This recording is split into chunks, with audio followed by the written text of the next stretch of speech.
I need another 20 seconds, then I've got him. I can't get the angle. I'm too close for missiles.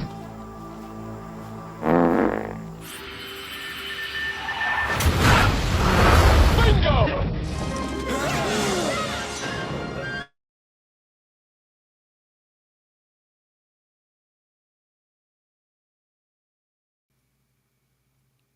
Well, hello, everybody. Hello. Good evening.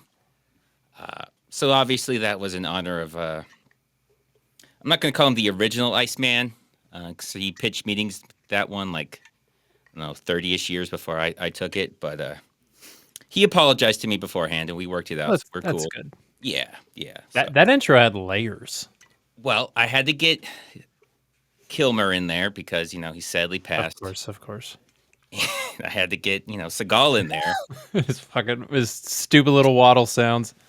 Well, that's the only one I remember him exploding in. Everyone dropping a bomb on Seagal in was that one. Weirdly enough, with his actual wife too, which I find I know. strange that he's like, let's let her die as well.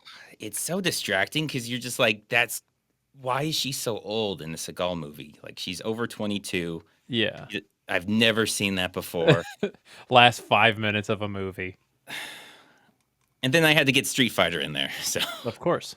That's a really hard combination to get Top Gun, Seagal, and Street Fighter in one intro. But I think I did an okay job. It was done beautifully.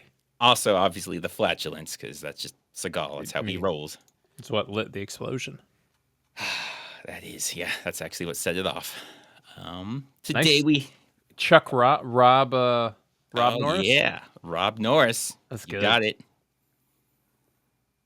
Bone Wolf Schneider, which rolls right off the tongue. So is that's still the wrong video. As Red, I just mentioned we got Street Fighter today, which is so good. How do you feel about this movie, just in general? I like it. I think it's weird because you have Jean-Claude in like the highest amount of cocaine he did in his career. Like I read tons of stories of people saying he was obnoxiously hard to work with during this movie. And then you have Raul Julia, who did actual research for his role and tried to make it a good outcome. So I like it. I give this movie a solid B. Yeah, watching this when it first came out, I was a kid, and I remember thinking, man, this was terrible. What was that supposed to be? Then as I got older, I started to appreciate Raul Julia's portrayal, like just how much he's giving for such a terrible movie. It's awesome. It's really hard not to love that. Yeah. And then as a little bit older and getting into more of these terrible movies, can really enjoy a lot of the badness. Oh yeah. It's awesome. Yeah, I read a trivia fact that said Jean-Claude roughly did 10 grand of cocaine a week during this time. So this movie, well, it came out like a couple months before. No, sorry, a couple months after Timecop. Yeah. So, I mean, when they were filming it, Timecop hadn't come out yet, because I was like, if it was after Timecop came out, that would have been probably the height of, everything I do is gold. Don't talk to me, little man. Like, if he's going to be difficult, it's going to be right after Timecop released. Accurate. And I was surprised that this made money. I'm pretty sure this made it made money. I thought for the longest time this had to lose a ton of money, but it just came just shy of 100 million. Just shy. That's way more than I thought it would get. Yeah, it was like 99.4 or something that was so close to the 100 million. Was this the first video game movie adaptation? Well, I don't know. I'm pretty sure Super Mario was before this. Oh, you're right. The Super Mario. How could I forget? Such a great movie. Yeah, I feel like that was a year or two before. Yeah, Mortal Kombat came out, but I'm not sure if it was before or after, because this was 94, so... Because that was 90... Yeah, so that's 93. Mortal Kombat was in 95. Okay, so that came out after. Okay, so they probably did Mortal Kombat, like, okay, these can make money, the fighting games, which... Yeah. Don't really have a story, but so we can just throw whatever we want out there. The Super Mario by a year. Yeah, 93 and then Street Fighter 94 and then 95. I mean, there may have been something that was like less known, or things that were technically a video game movie, or it's hard to, because there's like all those little cheap things like a Canon Films I could see doing something for like 200 grand. That's accurate. Yeah. This was definitely the first big mega blockbuster. Oh, Double Dragon. Double Dragon was a video game. Yeah, when was that? The 94. That came out like a month before Street Fighter. Street Fighter came out on December 23rd. This is a Christmas movie. This is absolutely a Christmas movie. Speaking of Christmas movie, the thing that blows my mind is that the guy that wrote Die Hard 2, Commando, Running Man, is the same guy that wrote this and directed it. I had no idea. Yeah, De Souza. It's I mean, he's got stories that like Capcom was just forcing him to just shove more characters in there, and by the end he just didn't give a shit. He was like, yeah, whatever. Yeah, that checks out. Yeah, because if you see this movie, the further it goes along, the more just complete nonsense it devolves into. It's just glorious at the end. Like it's like it's made for little children at the end. At the beginning, it's not like it's not peak art, but it's trying to hold together. At the end, it just gives up. That's what I felt like with the newer Mortal Kombat movie. Like, have you seen that?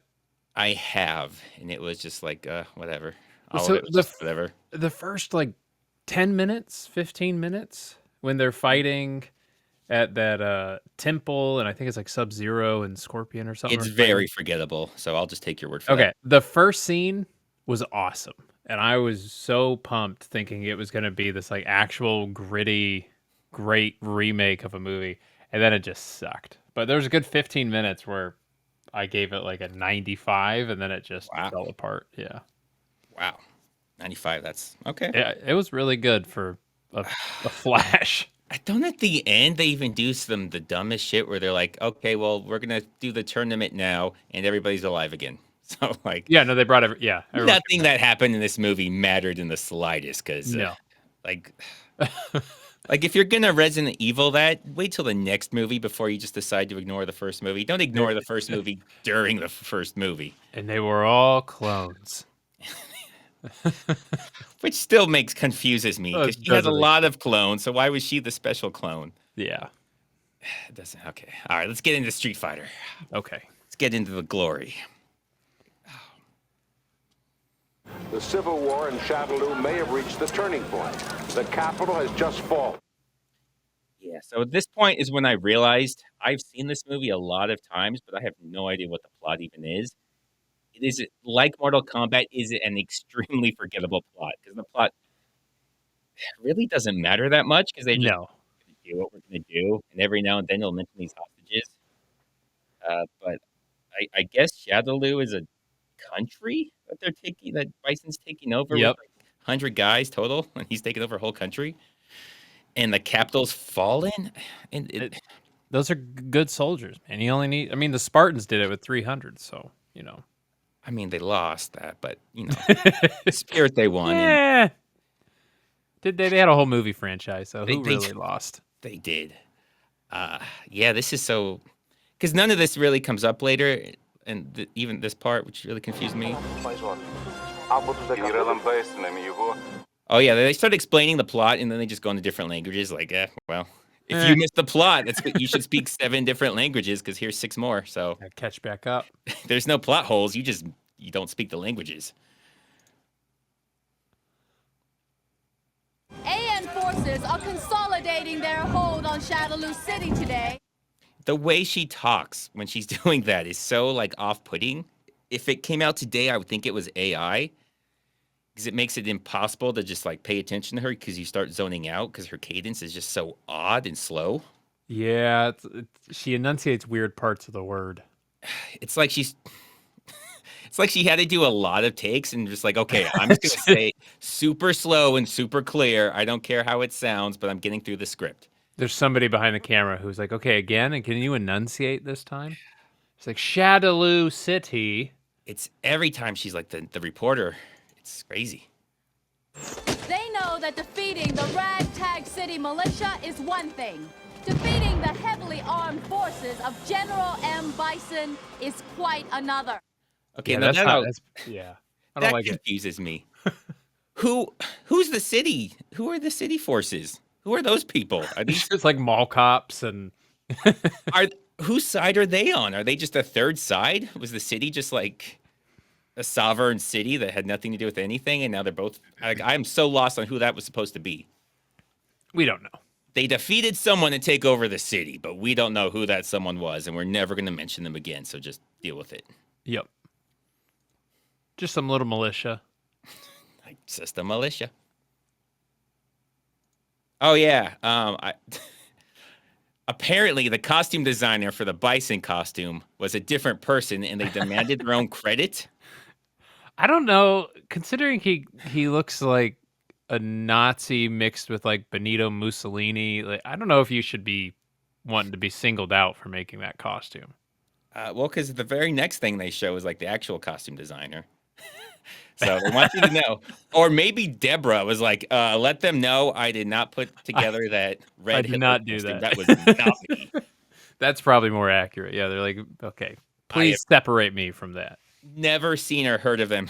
One specific costume they point out specific, not just in the credits, but in the opening credits. First, too. Yeah. They haven't even announced the movie yet. And they're like, just so you know, I didn't design that shit. Don't look at me. 63 Allied nations relief workers from a village north of here. Okay, so they couldn't even come up with a village name. They're just like, I don't know, a village. village. And it was north, because that's going to mean, what's that going to mean to anyone? Yeah, that's good Like, reporting there. So since she's going to what I'm assuming is America, if you tell us north of a small Asian country, we have no idea where any of that is. That means nothing to us. Yeah. We might be north. That could be us for all we know. We know nothing about the geography. We know maybe China, India, but that's all we got when it comes to Asia. Yeah, well, those are the big ones, you know. What Those- else is there? Yeah, I mean Japan, I guess, but whatever. This self-styled general's ransom demands an astonishing $20 billion. That's not this dramatic, lady. Relax. Just relax. Okay, all right. Yeah, she's really playing it up. She's trying to raw Julia, and it ain't gonna work. It ain't gonna work. You're just embarrassing yourself. Just don't even try to do what he's doing. You can't do that. Meanwhile, the location. And that I love. Oh my god. What is that? Pitched up Wilhelm scream? Yeah, that sounds like I feel like It's that was in close. Star Wars when one of them's like spinning out for some reason and spacing and then crash. Don't they make a noise like that? Oh, that's good. I don't remember if that's a good guy or bad guy, a human, or what that's supposed to be. I can just picture that noise for some reason Yeah. in a Well, Star it could be Wars. like a Ewok spinning out on one of those little like speeders or something. I don't know. Did the Ewoks ride the speeders? Only once. Because I remember that was in that movie. That movie, all that's a blur to me. That everything but like the end of that third Star Wars movie, because there's only been 3, and I don't want anyone to ever try and correct me on that. There's only been 3, and only at the end of the third does anything even matter. Yeah, that's accurate. Okay, Richard Chaparro starting off with the juicy gossip. Did you hear the girl who played Cammy had an affair with JCVD? Who can blame her? I'm pretty sure she's an Australian like pop star. Kylie Minogue or something. I don't know how to pronounce that, but I think she's really popular in Australia and she's some sort of pop star. I'll try to find it. Yeah, Kylie Minogue. Yeah. Yeah, forget 1987. You're not wrong. You're not wrong. Of the 15 Allied nations troops assigned to guard the missing relief workers, Oh my God, her report's gonna take 5 hours if she talks like that. Maybe maybe this is like when they told you to write a 3-page paper and you had a page and a half and you're like, shoot, how do I make this longer? Longer spaces between words. Just add a bunch. Slower. How many adjectives can I throw in there? That's right. may we speak to you, sir, please? No. I like that. They don't really explain why he's like that. Apparently, he hates journalists for some reason. We don't know why, but We I like it. I like the attitude. Yeah. Go away. Oh yeah, so that's when I was going to bring up the Stephen E. D'Souza. Mm-hmm. He's a legend in the action movies. Just kind of got stuck on this with Capcom forcing him to throw everything that does not belong in the movie into a movie. Well, when you have a game with 40 characters, Yeah, let's get at least 12 of them in there. it says based on the game Street Fighter 2, which I remember having far fewer characters. I think there were like 8. They had like that's the thing where they had like 30 different versions. They just kept releasing different versions of Street Fighter 2 instead of just calling it Street Fighter 3 for some reason. And then they would just add characters. But I think the original 2 had like 8-ish. And there's like 3 or 4 at the end that you couldn't play as, but Oh, I played Street Fighter 2 on Super Nintendo. I think that's what it was. I'm not sure what version that would have been. But I remember there being not very many, and then they added all these people later. Yeah, we had stretchy arms. Yeah, Dalsim. Yeah. For some reason, I really remember this. Like, I don't remember a lot about video games when I was young, but And Vega and Vega, yeah. Vega, they changed the names around. I remember that. Yeah.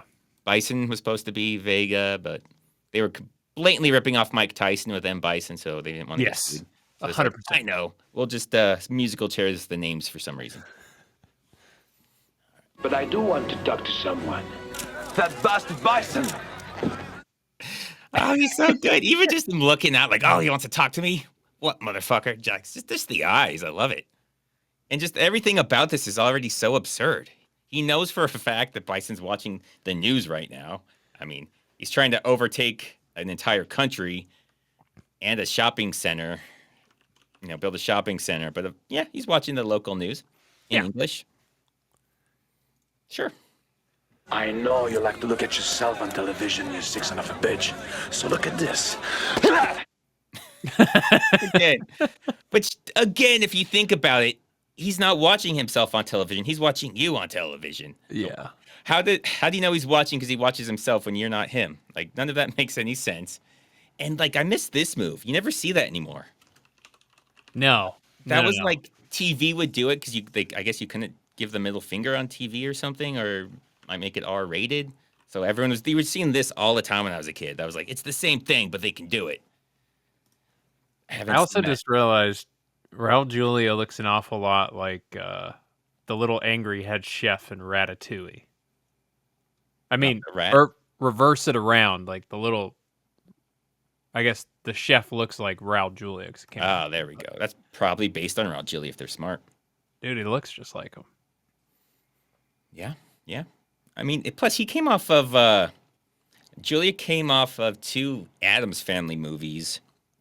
Oh, yeah. Which the big thing about them is just them saying just a whole bunch of crazy, ridiculous stuff, just completely straight, which I think really kind of fits into what he does here. Yeah. So even though he's like a really good, serious actor, like he had a lot of practice for what he did here, and I think everyone's happy and better off for it. Yep, agreed. Colonel Guile. Okay. Where does this TV come from? She's just walking around. The guy's recording with a camera, trying to get an interview. And now there's a television that they can do 2-way stuff with. It's advanced stuff, bro. This is super advanced that he can hack into somehow. I mean, he has the character who's supposed to be like a recording artist, break dancer, but in this they're like, I don't know, computer hacker. Sure. But like this TV just comes out of nowhere. There's no reason she should have that TV, but well, okay, I guess they're communicating through the TV. How else are you going to be on TV if you don't have a TV? Just like you can't record something with the VCR if the TV's not on. We all know this. It's true. How many children have you orphaned? So much nonsense contained in this little area. Well, she just kicks him. She doesn't say, I need you to leave so I can do some why? Official business. She just kicks him. She doesn't tell him to leave. She just kicks him. And he's like, okay. He doesn't think anything of it. It's a good sandwich, though. You will choke on those words, Guile. Anytime, big head. That entire interaction. How many orphans have you killed? You'll choke on those words. Anytime, Dick. Like, what? None of what they're saying has anything to do with what the last person said. No. He's asking him how many orphans he's made. How is he going to choke on a question? It's a legitimate question. I doubt they recorded those 2 sides of the conversation knowing what the other lines are going to be. I would Like, just say completely believe that. Just say some generic stuff. Say some bad guy things. We'll just make it look like a conversation. And you'll choke on those words anytime? Like, you're going to choke on them? Anytime. Bring him over. He didn't say he was going to fight you. He said you're going to choke on those words. Okay. Love choking on words. Okay. If my $20 billion are not delivered, the hostages will die, and the world will hold you responsible. The last part. Why is the world going to hold him responsible? Yeah, doesn't check out. Since when has terrorists demanded something and then we blame a colonel in the military for it? I can't even name a colonel in the military. No, there's no such thing as a famous colonel, except for Sanders. So there was one famous colonel. He is a good colonel. And he's gone now. But yeah, Right. the fact that he's a worldwide celebrity is bizarre and insane. Yeah. Is that real camo? You know more about that stuff than me. What There's camo? different types of camo. That's some weird colors on a shirt. It is. I mean, you want it to be kind of like the area you're in. So like if you're in a water-based area, obviously you don't want the desert camo. It's very similar. I'm not sure if it's exact. I have to see, but it's not to the point where I'm like calling BS. But This is like downstream from like a Jackson Pollock painting. I mean, I want to say, I think they've changed. I think the Navy used to have like a bluer one, but then they were concerned about people drowning and like you can't see them in the water. Check. What's the red though? That's what's tripped me out. Yeah. Nobody knows. Yeah, the red's kind of weird. I don't know why you would have red. So if that's what you're saying, yeah, that's kind of silly. I don't like it. Yeah, here we go. Paul's got it. Neptune camo. If you're on Neptune, boom, nobody gonna see you. Damn Neptunians, man. Charlie, hang on, buddy. We're coming! It's just that. He's like, you son of a bitch. You son of a bitch. Why are you doing this? You son of a bitch. He just calls him out, tells Bison, hey, that's my bro right there. Don't do anything to him. Yeah, no, his value just went up a little bit. Oh, Auntie Sarah can't figure out how to gift YouTube memberships. There's a, I don't know how to say this nicely. If there's a gentleman around, see if he can help you out. Oh. She's one of the three male viewers we have. There might be You're constantly trying to get to unsubscribe. playing with fire here.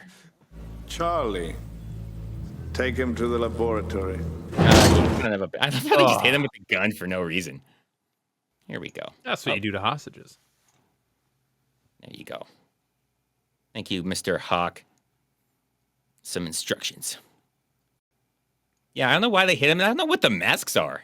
Masks almost look like a superhero. Like, it almost looks cool if they didn't all have it. They should just have one guy with that and nobody else and just don't talk about it. Well, that's like what were they called? The Imperial Guards? The all red ones in the Star Wars movies? Sure. Yeah, they're like, I think they're in all red and they have the big staffs or whatever. You only see like 4 of them in the entire trilogy. Oh. I don't remember any of them. Oh. Sound awesome, though. I think they're all red. Maybe I'm making that up. I don't know. You know what? No, it's true. And if people don't remember that, then they just don't know Star Wars. And they're just not a fan. Fans. They're not real fans. Can I say one thing about Star Wars? We've been saying plenty, so go ahead. Thank God. Okay. When Rian Johnson did his freaking movie and he weaponized hyperspeed, that pissed me off so much, dude. I was so mad. I stopped watching the movie. Oh my God. I stopped right around there. Not because I was pissed, but for some reason I had to do something and I just never cared to go back. Never started it again. No, I don't even know. I'm like, I don't know, halfway, 2/3 of what I'm through, but I just stopped. I was like, I've never felt the urge to finish it. Well, he points a ship at another ship and he's like, we're going to go hyperspeed and that'll destroy both ships in this big boom. I was like, yeah, but if you could run into objects during hyperspeed, like, then in episode 4, 5, or 6, why don't you just point a little... all of their That should be all their attacks. Bomb in an X-Wing and just aim it at the Death Star. Just shoot anything at hyperspeed. Anything going faster than the speed of light will destroy everything. Like, yeah. It's just physics. You can't send something to the speed of light without destroying the universe. So, also, in the same movie, he designed a bomber that is designed to fail.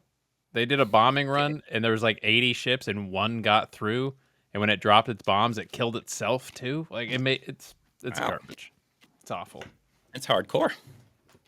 Mitch Meetings, R.I.P. Val Kilmer, R.I.P. Colonel Sanders, R.I.P. Raul. That's a good point. Yeah, we've lost a lot of legends. This video hits hard so far. I mean, this has been over like a 30-year period. I don't remember when Colonel 25 Sanders minutes died. for us. So it feels like they've all died recently. And yeah, Becky's got to the heart of it. I stay subscribed out of pure spite for Space Ice. They know I'm trying to get to 100% male, and they just won't let it happen. I like that. Did I miss one? Oh, R.I.P. Peter Navy Tuesasopo. I don't know who that is. Is that the Honda guy? I know he was in this and died. He was Hawaiian, so. That checks out. That's all I got. I have no idea who that really is. It sounds Hawaiian. It's probably the Hawaiian guy. Good evening, gentlemen. Didn't anyone tell you there's a curfew? No. Like, you're out past curfew too, bro. Like, it's a weird thing that you're trying to call him out for being out past curfew. That just struck me as odd. That's not the put down you think it is. There is a 7 p.m. curfew in Shuttle City. Violators will be shot on sight. Now, I do like that. I do like violators will be shot on sight. I like that too. They violate that, though, when they bust in the place and don't shoot anybody. It's just more words than anything. Oh, that just reminded me. I meant to include the different ways his name's pronounced in this movie. The Ryu guy, whatever, however you're supposed to pronounce it. Ryu. Yeah, Ryu. Byron Man. Yeah. Seagal movie regular, which is kind of a running joke I do because there's no right way to say it. So no matter how you say it, some jackass is going to correct you and say you're saying it wrong. Ryu. Because they say it multiple different ways just in this movie. Nobody corrects them. So canonically, there is no correct way to say it. Do you have the $100,000? Do you have the weapons? When we get outside without money, we'll call you on this. That is the dumbest thing I've ever heard. Who's going to do that? Who would ever do that? Like, yeah, I'll give you $100,000 and then I'll call you. Hold on to this phone. Trust me, bro. Like, what? They're doing illegal gun sales. Yeah, you PayPal me first, and then I will send it. Or trust me. Pay me half. Give me half. That makes the other sense. half. And then it's like, do something better than that. I'll leave a trail of dollar bills between me and like your that. car. Richard Chaparro. How could Ryu go from JCVD to Seagal? It's a sad story, Richard. It's real sad. Not Tragic everybody downfall. can reach the heights of somebody had a comment I liked, but it's scrolled by too fast, so it's lost to history. I already know that the weapons are on the pier. What's the matter, gentlemen? Surely you're not afraid of your own weapons. Which just by itself is an absurd premise. You're not afraid of your own weapons, are you? Like, I mean, if I'm selling someone guns, yeah, I'm gonna be afraid to get caught with those guns. It's not a trained dog. It's a thing with a trigger. This isn't a Neil Breen movie where they got this force field or something around them. Right. Like, it's absurd. Yes, I'm afraid of my own weapons. If you're not, then they're shitty weapons and you shouldn't be buying them. You only want to buy weapons from someone who's afraid of them. They're pulling an Air Bud right now. They're like, if we pull the trigger and it kills you, then this weapon never loved you. Wow, is that Air Bud? Is that how? Dude, did you know that the clown gets arrested in Air Bud? Yeah. Why? What did he do that was arrestable? I think at the end, after the judge declares... Should they try to attack him or something? I think he tries to take him, like, anyways, and they arrest him. I think he's still in, like, the courtrum, too, or something. It's either still in the courtroom or right outside. No, they're outside, because they moved the whole court outside, yeah. Yeah, I think he either attacks or tries to take him. I remember he goes after the dog. God, movie's ridiculous. I do love it. I've mentioned this before, but one of my first videos was on Air Bud, taking down the poor coaching and the strategy and how easy it would be to stop a dog who cannot jump high at all. You could just stick your hand like this. Yeah, easiest block.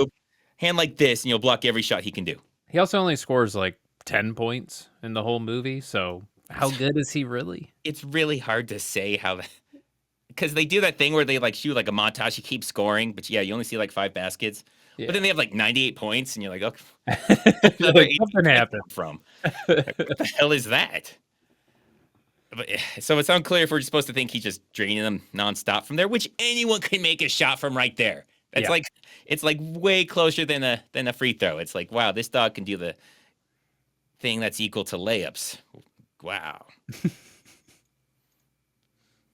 Preto! And that's like a giveaway right there. That what the hell's with these guns? Why are they putting the mags on top where it's not connected to? Because you can see the magazines on bottom, but they still put them on top because they're tennis balls or something, little Nerf balls. Like, oh, yep. What is that supposed to be?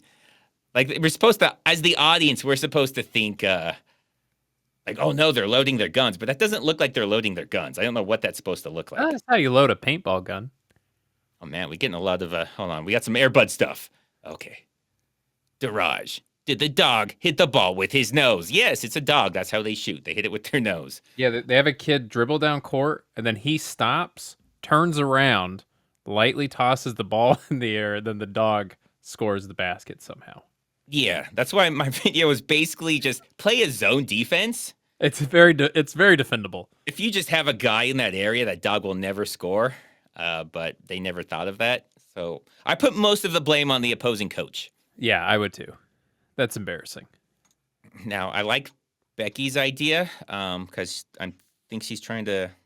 Oh, he's like a bad boy. Well, it's not clear her knowledge of basketball with this question. Maybe he's supposed to be more of a Dennis Rodman type. Which maybe the defense, the dog can't really play defense. I think he steals the ball because they're just stupid. Because they just like dribble the ball right in front of him, so he just like hits it with his face. Yeah, really low and slow. But the rebounding, he's not a very good rebounder. That's another issue that they don't talk about. His rebounding should be garbage. Yeah. Because he can't even dribble. No, and everybody else should be able to get their hands up to like 8 feet. Yeah, I mean, that's like the very peak of his jump. Yeah, they only have to jump to get to the very peak of how high he can go. And even if the rebound, what's he going to do even if he hits his nose? He's just going to bounce off it. Put it back in. Yeah, he can't like take the ball if he gets the rebound. No.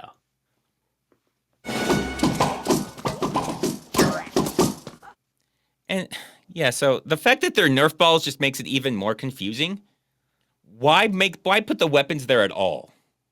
The fact that they actually shoot Nerf bullets of any kind is very impressive. I'm not very impressed with Nerf guns. Okay, that's fair. I guess you're more easily impressed. I am, yeah. I'm confused on why they have those there at all. If you don't have those, so like if you don't plant those, then nobody can find them ahead of time for one. So like they knew obviously this was a scam the whole time because they found them. And they grabbed magazines that were just ridiculously light. Yeah, it's unclear if the balls were included with the package or however they had the... They're like, now load the Nerf. No, this is real. Yeah, because why would they have the balls there also?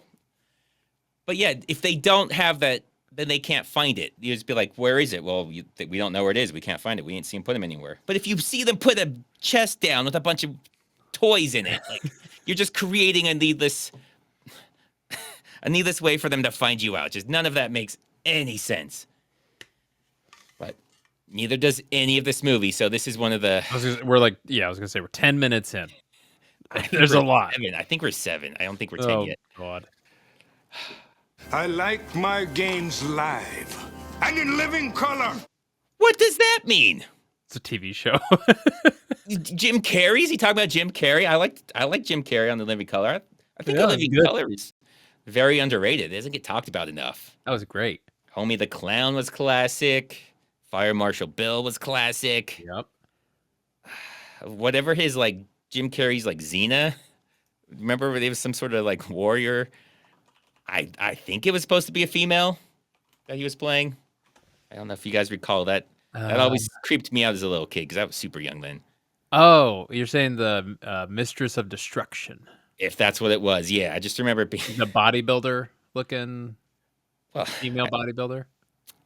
Was that what it was? I thought it was some sort of like Xena thing, but this was a long time ago. Like I haven't thought about this in 35 years, so since I was very, very little. I mean, there was good stuff. The movie critics I remember being funny. Like the whole joke was that they're flamboyantly gay, and that was just the entire joke. Hey, that worked. That worked back then. Back then, it worked. That's all you needed. We loved it. Lowbrow, simple comedy. Dr. Dalsim, how is your research today? Yeah, so it's such a pointless way to have him in this. So Dalsim was the stretchy guy you were talking about. Yeah. His things where his arms and I think legs could stretch all the way across the screen, and he could breathe fire. Yeah. But hey, how about he's a doctor? Close enough, right? Yeah. He's a doctor. He's kind of like a voodoo guy in the game a little bit. He's got like all the face paint and stuff on. Yeah, voodoo-ish. I know it's yoga because he's like yoga flame. Oh, that's right. But I don't know if Vera de Milo. That's what people are saying. That's the Xena warrior princess character. What was it supposed to be though? Was it supposed to be like a warrior thing, or is it just the way she was dressed? Whatever it was, I don't know if he was even playing. Was he playing a female? Yeah, he's portraying a steroid abusing female bodybuilder. Okay, named Vera de Milo. The way it was dressed. It seemed like I remember they didn't have like tassels or something for on the chest. Like, okay. Yeah, and he's got like pigtails. Yeah, it's great.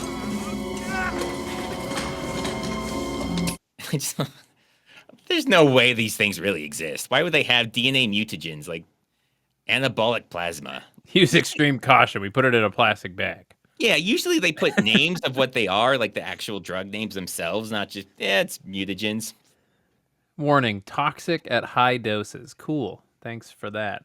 Yeah, good thing it's in like a 5-liter bag. Don't want to get a high dose of this. It doesn't even have the dosage on there. So how do we know what the high dose is? Just a squeeze. A good pump with the hand. Like all IV bags, they have like what they are, the actual drug name, and they have the volume, like how much is in there and how much like the dosage, like milligrams per milliliter or whatever it's going to be. Yeah, not the good ones. Yeah, this is like, just like You buy these in the gas station right next to those like triple XL steroid rhino pills. And wow, I don't know what gas station you go to, but you never go to those gas stations? I need to. I need some rhino pills. It's like Gatorade, Fritos, condoms, and then triple XXX rhino energy pills. So I'm guessing that's and then meth, this stuff, and then anabolic plasma. Yeah, it's meth, and they have 3 other things to make it seem like it's not just meth. Like, it's no, probably meth. We're a whole store. So see, we have these 3 other items that have been here for 10 years. Yeah, boner pills. Ryan Parsons gets it. Sure, boner pills. Big challenger, Ryu, the defender, my champion, Vega. Why did I include that? It may have just been the name Ryu, because I think I was going to put in the different ways it was pronounced, and then I did the first and then completely forgot. That's accurate. Yeah, that makes sense. So, yeah, I have no idea why else I put that in there. I think I always called him Ryu. That's my pronunciation.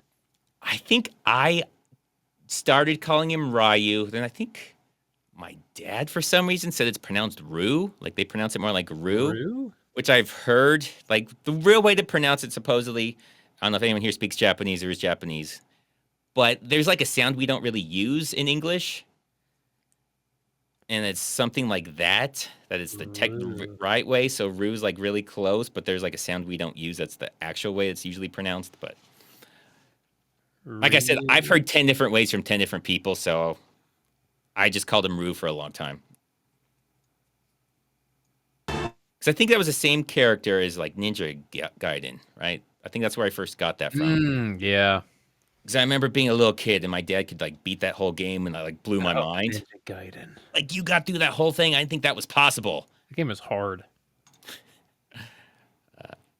Auntie Sarah can't figure that shit out. Surprise, surprise. You do it for me or accept my tribute. I'll try to do that in a little bit right now. It would take me, I have to go through a bunch of menus and stuff and people want to get to the Street Fighter, but remind me and I'll do it. I'll just pay for one with the super chat you put in here. So ridiculous. Just the stupid overacting with the expression. Now, Ryu, whatever his name is, his body's not terrible, but this guy's clearly has a much better body. Yeah. So why would all the women be like, no, we like the other guy with who's more pasty and less muscular and less ripped? Because he probably has like savings and a 401k, and They don't know. he's planned for the future. Okay. Because he's Asian. Okay, Mr. Financial responsibility is attractive. Yeah, he's good at math. We got it, bro. We know where Yeah, you're going with this. God, it's so offensive. Sorry, Asians. Sorry, I'm You guys sorry. aren't all good at math or computers, and some of you don't even make it to college. So Facts. I saved you on that. Some of you are really stupid. So looking out for us. Good job. Blake Rackley. Knight takes Bishop. Space Ice and Red Eye. Who do you think would have better science fair exhibition? Steven Seagal, Neil Breen, or Uwe Boll? I 100% think Neil Breen. I think he would dominate that. It would be the dumbest, ugliest thing you've ever seen, but he'd have some crazy explanation that's supposed to be, it'd be a very vague explanation, and it's supposed to be the best to stop like evil, corruption, and the badness in all of men and humans and people. And you explain it like that, it would just be hilarious, and he wouldn't get it. And it would just be a ball wrapped in like pipe cleaners or something, and he's like, "There's a lot of tech in there, a lot of science." Yeah, he'd have like a little diode that you buy for like 10 cents and be like, yeah, that's the Yeah, just on a motherboard by itself. Yeah, that's the flux capacitor right there. Steven Seagal would he would have a sword. Yeah, he would just like be hitting women or something. He's terrible. He would set up one of the trifold, right? Like the science fair threefold poster board thing. Wow, that's better more than I thought he would do. He wouldn't write on it though. He would just cut it. He would cut it with a samurai sword. He would draw boobs on it, and that would be it. Oh, I like it. Just draw some boobs and then samurai sword it. And Uwe Boll would do just the boringest shit. Be like, I put these plants under different lights. Look. Yeah, he would take it seriously. And it'd be terrible. It'd be boring. That's the problem with Uwe Boll movies, why I don't enjoy them as much, because they're usually just boring. They're not like super terribly bad, typically. They're just boring. That's what makes them so bad. Mark Ivy, Dizzy Face. Hell yeah, Mark. Hell yeah. I like Dizzy Face.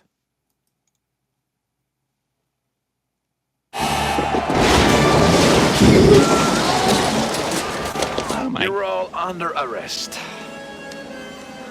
Like, just how insane that is. One, are those missiles? Why are there missiles on that? I don't think it can aim up, can it? No, I mean, they're clearly not real missiles. That would never be... I don't want to say that would never be allowed. Those giant cardboard poster board tubes. Giant crayons that I think are supposed to be missiles. But, oh my God, he would have ran over so many people. He's Steven Seagal this place. Yeah, He's Steven Seagal lawmanned this place. Yeah, yeah, he sure did. And what happened to shooting people on sight? Come on, man. Shoot them. There's no reason to do that either. Like, why did you have to drive in there like that? Also, there's still a lot of barbed wire between you and them. They could still run away. Well, yeah. Oh, actually, I guess those are guys. I missed those. That's the camo. That's why I didn't see them. They're wearing good camo. Yeah, they're invisible. I didn't see any of them. But he just created another exit. So, I mean, so there's got to be exits for them to bail on. Like, usually you want to block the actual exits, not just create new ones.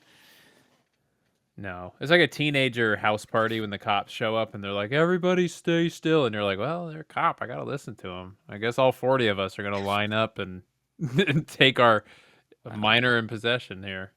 Wow, you guys were honorable. Oh, I did. I ran. It was just everyone bail. And I'm pretty sure that's what they wanted. They're just like, we don't care. Just go. Yeah, they just want you to leave. If you leave, we don't have to come back. They're not going to call us again. But if you guys just leave, then who cares? Because, I mean, they can't arrest everybody. There's just not enough of them. No, they only have like 3 seats in a car. Yeah. Colonel, my commando team is at full readiness. But we need to know if the assault will be by land, sea, or air. This is the guy. So I was talking to Red Eye the other day about this. That is a guy, if anyone knows who that is specifically, he was supposed to be like some big star in Japan or some up-and-coming star in Japan that they really wanted in this. And like he thought he was going to be the star of the movie, like the main star. But he can't speak English for shit, so everything's ADR'd like that. Distractingly bad, where it's just like confusing. And so he has like these 4-ish lines that just really take you out of the movie, make you wonder, why is this guy here? The 4 best lines. And like, this is such an insane thing. Like, we're ready to go for this plan, but are we going by air, land, or sea? Yeah. Like, So- that's a pretty big detail you should probably know before you send your guys out. Haven't quite figured out how we're gonna get there, what direction we're gonna attack from, but everything else we got pretty unlock. I mean, it's like, they just like, I don't know, write something military-like. And they're like, well, what does SEAL stand for Navy SEALs? Sea, air, and land? Oh, let's just ask that. Is it sea, air, or land, sir? That sounds good. I don't know. Oh, Richard Chaparro. Ken is milkweed from Blood In, Blood Out. Milkweed sounds like it would be his name. I 100% believe that. I like that. Also, the guy on the left just loves staring down this camera. He stares at this camera for several seconds. And Oh yeah, he's looking right at you. it's something that really bothers me, and I started to notice a lot more is people that stare at the camera. Seagal does it a lot. Yeah, he does. I've been trying to bring it up more in my reviews of his stuff, where he's just staring at the camera for an awkward amount of time. But like, you can't even say it's supposed to be Van Damme because he would not be this low because they're all looking down. Like, if this is Van Damme, he's like, he's sitting cross-legged on the ground. He's doing the splits. Head over the table. Oh, it's doing the splits? Ooh. In between 2 chairs. Oh, that would be so badass. It'd be a crime not to show that. Yeah, that's accurate. Base is hidden somewhere here. And then we go back, and he's still staring at the camera. Son of a bitch, stop staring at the camera. But now there's like 3 of them. Now the guy, I think he's Hispanic on the right, not the closest, but the second closest. Yep, he's looking. And the black guy on the back on the left is staring at the camera. Staring hard, yeah. I don't know what's going on with this camera, but it's got everybody's undivided attention. There's someone behind the camera right now waving, going, "Look away. Don't look at me." And they're like, "What are you saying?" They all speak different languages because it's AN. Oh, true. Which, yeah, I guess. I mean, you could use UN. I'm pretty sure they couldn't sue you for that. Yeah. I don't I think know I've done it. in the US they can't. Like, you can, like, the CIA can't like sue you for like copyright, or I mean, you can't pretend to be CIA, but you can have it in your movie. You don't have to give them credit. Right. And then this guy in the back, though. Oh my God. He's here to assassinate Van Damme. Why would you run and jump on a table with a giant knife instead of just like, I don't know, go behind him and try and take him out? Sneaking around. Sneaky like, maybe because they're all staring behind Van Damme. They're like, shit, everyone's facing the opposite way. I'll never get behind him. But why does he jump on the table and make a big loud noise? He's confident. That's confidence right there. We could all be so lucky. And I'd point out that that's clearly a plastic knife because it is so super shiny that it looks like it has like saran wrap on it. It's just the way it shines. But I'll give him a pass for not using giant real knife. These people are idiots. They would have killed each other. Yeah, 100%. Or a spin kick. Obviously a spin kick. And look at, do you see Cammy in the back? Pointing it right in the back of his head. Gonna take out Van Damme. He's totally gonna murder it. Come on, people. She's covering him. Yeah, she's got him covered. Nobody's sneaking up behind you, sir. Yeah, no, we got it. And she does this. Sir! Like, she's scared. Like, she didn't think she was gonna find anything. She just always just rips people's shirts open. She's like, oh shit, it worked. Okay. I mean, she finds out that they're with the bad guys, but she wasn't expecting that. I have no idea why she ripped his shirt open. And I also don't understand this in movies, why they do this, where they have like this symbol that you're a part of like a gang or an enemy. Like, why would you do that? That just gives yourself away. Oh, see if I can go back like a second. Oh, now I'll go back like 13 seconds. But there's nothing it can do other than give you up. Go back to it. Because he's not wearing a shirt under it. Like, he's not even buttoned up. Like people could easily see that on accident while he's trying to be there undercover. Sir! Look how high up it is, and it wasn't even buttoned. Like, just walking, that's gonna move around, and you're gonna see parts of it. Like, why are they giving away that they're members of this secret organization? You see that in so many movies where they have like a tattoo, and someone's like, "Oh, I see that tattoo. You're in the bad guys." And like, shit, why did we all do this? That was stupid of us. Why? This is so homoerotic. What are they doing? What is this? I mean, they are in prison, right? They are in prison. They have acclimated fast. Yeah, that's how you Step blend up. in, bro. Great content. Red Eye is the second best. Question: where is Homeless Guy? Homeless Guy's been on. He went on like a meth binge a month or two ago, and we haven't heard from him since. Yeah, he's in rough shape right now. This is not abnormal for him though. He disappears for months at a time, and it's normal. He's probably charging his phone at a outdoor plug outside of a McDonald's or something. Yeah, he does the stuff like that. Yeah, could be locked up. I mean, who knows? But yeah, this is so weird. Like, do they think this makes him look cool because he's smoking a cigarette? Like, are they trying to look cool? What is? What? that's how you look cool to other inmates, bro. Smoke cigarettes, look a little, just a little bit of something. Well, I mean, that part's not that bad. It's the guy with his arm almost around him. He's like, he's mine. He's got his back, bro. Hold my pocket. Definitely need his back when his back's almost against the wall. So, I mean, the wall could have done a good job, but no, don't worry. That wall ain't gonna get your backside, sir. Have you heard about the hold in the pocket thing? Do I want to hear about it? Well, it's just like if like you own that person, you'll flip your pocket inside out and then make them hold the like material of the pocket as you walk around. I did not know that. Yeah. Oh, it's so bad. Fred, I knows all these. You gotta when you're in there, man. He knows all the gay secrets. So just if you have if anyone has any questions about the gay community, Red Eye will answer it, or prison. That's right. Yeah. Those are his specialties. And the thing is, this is right outside where Van Damme is. Apparently, their prison is literally one wall away. Sagat won't trust new friends. Maybe he'll trust some new enemies. What? No, he's not going to trust his enemies. He's not going to trust his friends, but he'll trust his Oh my God. I love the confusion. She looks so confused because Like, what are you saying right now? Well, she doesn't know if that makes sense or not. She's not quite smart enough to know if that makes sense. She wants to say it doesn't, but he's got like the smirk like, oh, it's so stupid, it's smart. Yeah. R.I.P. Homeless Guy, just getting ahead of the game. That's a fact. We're all going to die someday, except for Van Damme, obviously. But everyone else. But yeah, guys, so if you don't trust your friends, trust your enemies. The only way you two are leaving is over my dead body. Get it? He's got the jokes. It's so weird to do that, like long before anyone would even get the joke. Wait, what's the joke? He said, the only way you two are leaving is over my dead body. Yeah. Because he fakes his death, and then they leave, remember? That happens right after? Oh. No, I thought there was a deeper meaning. I thought you were saying there's some new joke. No, that's the joke, but it's weird that they do this, but then you forget about this by the time you realize this was even a joke. And then follow it up, yeah.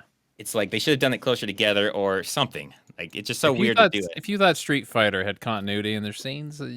I did. That's your mistake. That is my mistake. My mistake is that I trust too much. I mean, it's the guy that wrote Die Hard and Commando. Seriously, how movies. Those are amazing movies. Look how that's part of that. So their plan involves not only just kicking that guy in the head, that first guy, almost killing him, but then this guy jumps on, and hopefully he's going to drive exactly how you want him to drive, and then take his gun as he's falling off. Like, this plan is there's so many things that could go wrong with this plan. But didn't. Like, this is a perfect plan.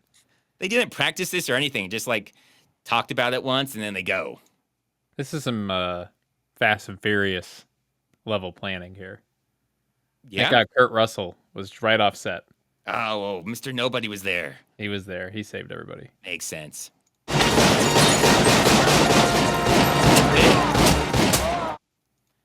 Now, they're both shooting into crowds. Yeah, you got to make it look real. And, like, we see bullet impacts all around both of them, so they're both shooting real guns. And that's just so wild that that would be part of your plan. All right, he's going to stand in front of a crowd. Just unload as much as you can, but don't hit him, obviously. Don't hit him. But, yeah, try not to hit all the people around him, too. Or do, I guess. Or do. It's fine.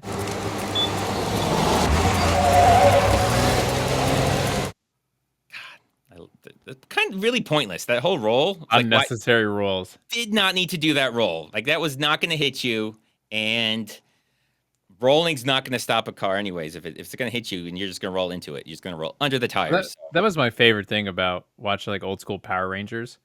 How if they needed to get somewhere, they would turn around and do the back handsprings to move faster. Hell yeah. That's awesome. That's It physics. was so cool. And they talk with their arms all the time. They can't just talk. They have to move their arms like they're doing. You got to flail. Yeah. Auntie Sarah, well, this is timely. Nothing boring about Name of the King 2 Worlds. How about that dragon again? Yeah, I don't know if you've seen 2 Worlds, the sequel from Uvable. It's got Dolph Lundgren in it. They just keep... Worlds? No. It's not a great movie. It's actually worse than the first. Like, the budget's clearly much smaller. Yeah, they have a dragon that they just keep bringing back. Because they're like, how can we move the plot? I don't know. We have a dragon. Let's just bring that back. Oh, it had Ron Perlman in it, too. That was the first one. Oh, that's the first one. Okay. First one that had a big budget. It had like a $60 or $80 million budget or something crazy. Holy hell. The second one had a much smaller budget. I think Lundgren has said like he kept turning it down, but then he got divorced and really needed the money. So then he said yes to it. Oh, okay. Yeah, the first one is Jason Statham, not... Yep. Yeah. Yeah, okay. It's clear that they just tried to rip off the Lord of the Rings so shamelessly. I'm going to have to watch that. Armando Limon, I swear, this is a real-life documentary of the UN. Which is so weird if it's supposed to be the UN, because that's like almost every country is in the UN. So, like, you're not going to beat the UN if it's actually going to war with you. There's like 180-ish. Yeah, there's a lot. There's like all the countries that aren't in the UN are like, there's debate on if they're real countries, like Taiwan. Like, China doesn't want to admit there's a separate country. So we're like, well, there's only one China. So, I mean, the only reason they're not in is just to placate other people. It's not like that they don't want to be in. So, like, the UN's pretty much everybody. Yeah. There's like 5 actual countries that aren't UN. But anyways, that roll, so pointless. I mean, she puts a tracking device on it, I guess, but she still didn't need the roll. I think the roll makes that harder to put on there. Yeah. Not 100%. Easier. Oh, this. So the language they speak there, underneath, it's English. It just says halt. It's English with just an ugly font. That is the language. Amazing. We see a lot of that. A lot of signs, a lot of things. That's the I got really excited for a second. I was like, I can read another language. I didn't even know. Yeah, no, they do. There's a lot of signs. Hopefully I stopped a few other ones where it's just English, just written the ugliest font you'll ever see. Yeah, it's a great font.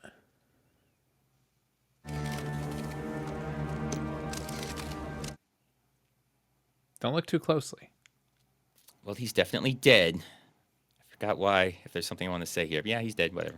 Super dead. The temple above us was the wonder of the ancient world. Okay. At no point was this the wonder of the ancient world. that pile of rocks. Like, how ancient? Like, by those 2 elephants. Yeah, this was like the first thing ever built, maybe. Maybe it was like technically the first wonder because the first caveman built this. And there was like no one else had ever built anything. And then they're like, man, that's shit. Let's go build some better stuff. But like, there's like any pyramid is like far more impressive than that. There's everything is far more impressive than that. Same person who did this is the people who stack random rocks near a beach. Oh. And they're like, ooh, it's art. You're like, oh, okay. They have that out near me. Somebody just did like some colored rocks out in the middle of the desert. Nobody's really sure who did it. Yeah, just put them on top of each other, and they're like, it's peaceful, man. It's like a bunch of like colored rocks. Hey, if you don't get it, you don't get it, you know? Yeah, I don't get it. Annapolis shall be the wonder of my world. The food court should be larger. All the big franchises will want in. All right, now I'm getting a Seagal feeling. Yeah, Seagal's definitely ears perked up. Yeah, what? Which is why would they want in? Like, this is a tiny country. Like, how many big fast food chains are going to want to be there? Taco Bell. You think Taco Bell? And do they have them in Asia? Okay. No, they would be the first. They'd get in. Also, KFC. KFC would get in. Do they have KFC in other countries? I don't know. Do we have any international? Yeah, dude. I don't know. I'm about to educate you, and this is insane. KFC is huge in Japan, but also specifically for Christmas. And this is so weird. It sounds like I'm making it up. There are commercials that come out right before Christmas time in Japan, and it's a song. Everyone in Japan knows the song, and it's about come to KFC on Christmas Day and eat this chicken dinner meal with like a whole chicken involved and all this stuff. KFC is very Christmas oriented in Japan. It's super weird. Now, is it the same food or is it massively? No, it's like way better. Oh, it's I mean, better? it's still like fried chicken stuff, but it's yeah. Japan's version of it, right? So it's going to be better than what we get at KFC.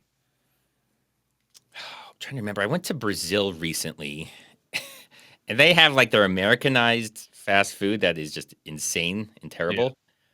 Yeah.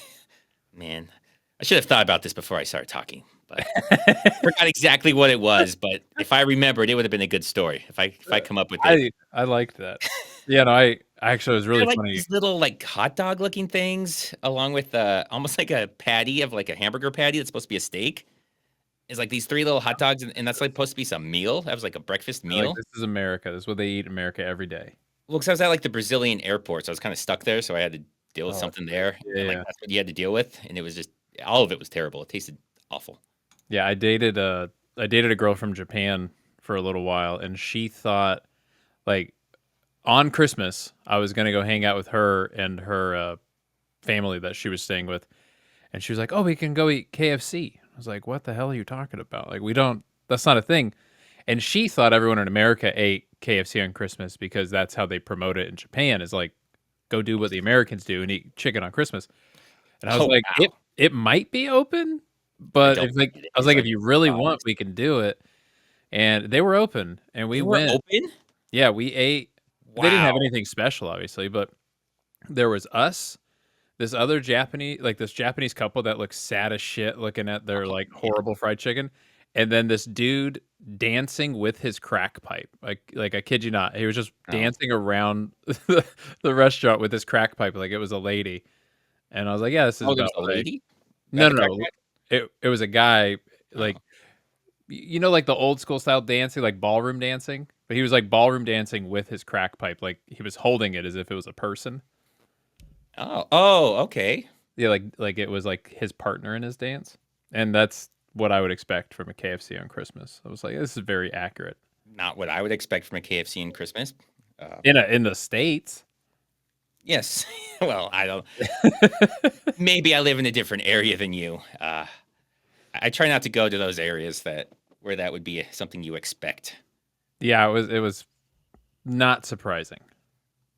Triple X Medic. Men, we are going to be fighting in lush green jungle environments. Be sure you wear your bright blue helmets and camouflage so we can remain stealthy. Triple X Medic's got it. He knows. He knows. He knows what it's like. There's 3 of them in that room right now. Can't even tell. Yeah, he's been on the battlefield. But apparently all the big names and franchises are going to want in on this tiny little country. That seems very poor. If you see like the outsides where everyone else is, like everyone that's not part of the AN, they call it, or the Bison's people, they seem very poor. The world is in shock at the news that Colonel William F. Guile has been killed. Again, the world is not in shock. The world has no idea who this colonel is. And if she just said Van Damme, I'd be like, oh, man. And everyone would take their hat off and hold it around their heart. Yeah, it would have been a moment. But Colonel, like what? Colonel Guile? NFL would have dedicated a whole month. Oh, they would have canceled the season. Probably. That's great news, General. Congratulations. On the contrary, I mourn. Okay. Like, I don't know why they brought him here. So that's the character that's supposed to be like a kickboxing break dancer from Jamaica. I mean, they got the Jamaica part, and that's it. Yeah. He's there. He's like computer hacker who's also kind of very much a pushover. Like, he doesn't want to fight anyone. He just wants to avoid everything, kiss everyone's ass. That's all he does the entire movie. Accurate. It's so weird. Just like him and the doll seem like, why do they want to stuff these characters in the movie but never make anyone like the characters? Like, do you want to be these guys and like fight as them? Do you want to be that doctor and fight people? No. The answer is no. I want Be that E-Honda. E-Honda. Yeah, that's yeah. I'd be E-Honda. Well, yeah, it's so weird how they made him Hawaiian. I mean, the actor is Hawaiian, so that makes sense. And he was a sumo wrestler, but I think character was Japanese in the game. Like, 100% he's Japanese. I feel like I can see him. There's like a Japanese flag. Yep. And he's in got something. the man bun, and he's got little red like eye paint. Yeah, he's 100% Japanese.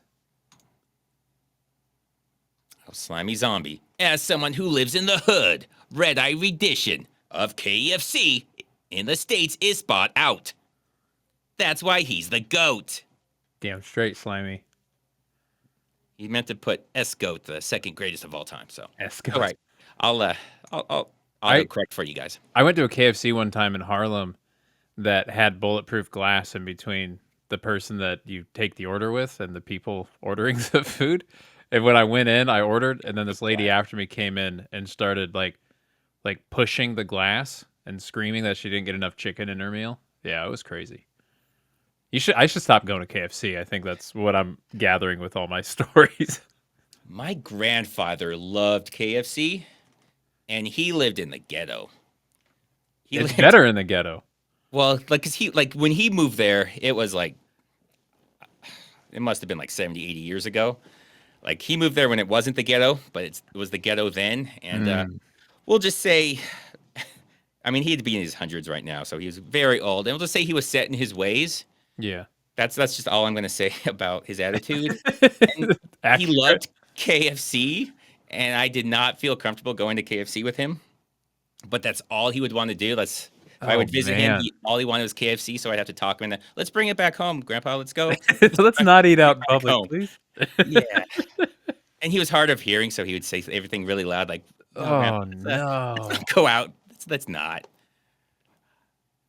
All right. Man, that sounds like quite an outing.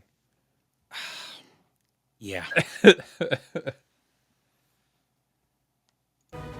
Is to create the perfect genetic soldier. So right now, yeah, Red Eye's like, oh, I like what this guy's selling. I'm all aboard right now. All right. Not for power, not for evil, but for good. That's what Red Eye's been saying this whole time. Time. Everybody gets on his back when he says things like this. Everyone attacks him, but they don't let him finish. It's for good. Yeah. They don't understand. It's just purity is all he wants. They shall march and sweep away every adversary, every creed, every nation, until the very planet is in the loving grip of the Pax Bisonica. All I'm going to say about him dying is it makes sense because we do not deserve him. We absolutely do not deserve Raul Julia. Not in this movie. Well, we don't deserve him just as a species. Like, he's too great for us. I could watch him just go around just overacting, yelling crazy shit. 100%. An entire movie, have no actual plot. He's just going off for 90 minutes and then credits roll, and I would be so happy. He could just be reading the instruction book of, like, building an IKEA shelf or something, and I would just listen. Oh, man, they should have thought of that. Do you know how much shit they would sell at IKEA? People would be buying everything. Like, I don't want to build it. I just want to read it. I'd buy multiple. Coffee. I walked into a Popeyes and a large woman of color was pounding her head on the counter in the face of an employee, yelling, "I want my spicy breasts." I guess they weren't ready yet. You're assuming that they weren't ready. Maybe they were, they just weren't giving it to her, and she had a right to complain. Yeah. Maybe it wasn't spicy enough. Yeah, well. Don't say it's spicy if it's not spicy. Maybe she had breasts, but she wants the spicy. Maybe she emphasized the spicy. Yeah, we need more Raul Julia speeches. Agreed. Like, just redo Patton with him. Like, just... he could be William Wallace. I would be fucking fired up.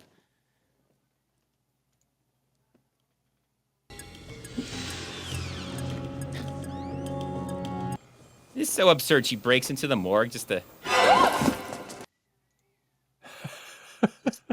my God. See, the thing about things like this is there's just so much insanity here.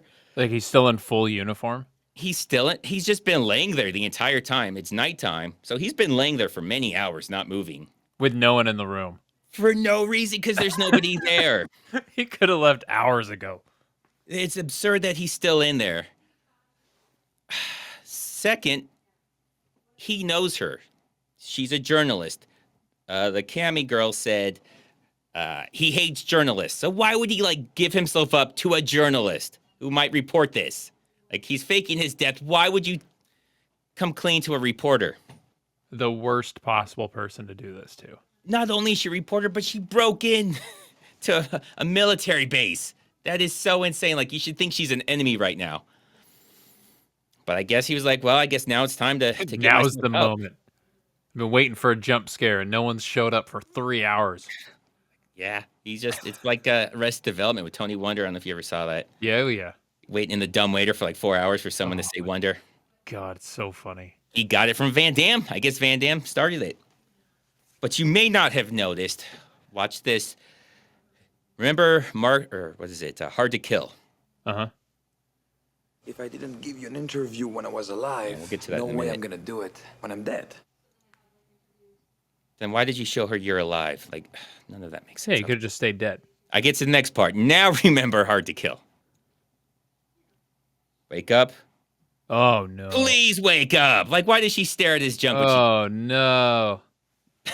Come back to life. Please come back to life. You know that's what she was thinking. Or sorry, not please. Please. Yeah. It's weird. They even try to do like a romantic thing a little bit between them. So awkward. It's like, I don't think I show it because it just goes on forever. When she like ninja jumps out the window and he's like, what a woman. He does like the Stone Cold did in Maximum Conviction. Mm-hmm. Oh, and then at the end, he says something creepy. He's like, yeah, I'll give you an interview if you wear that dress. Who's missing? Yeah. All the Oh, yeah, there we go. The for sale. For sale. Hey, I can read.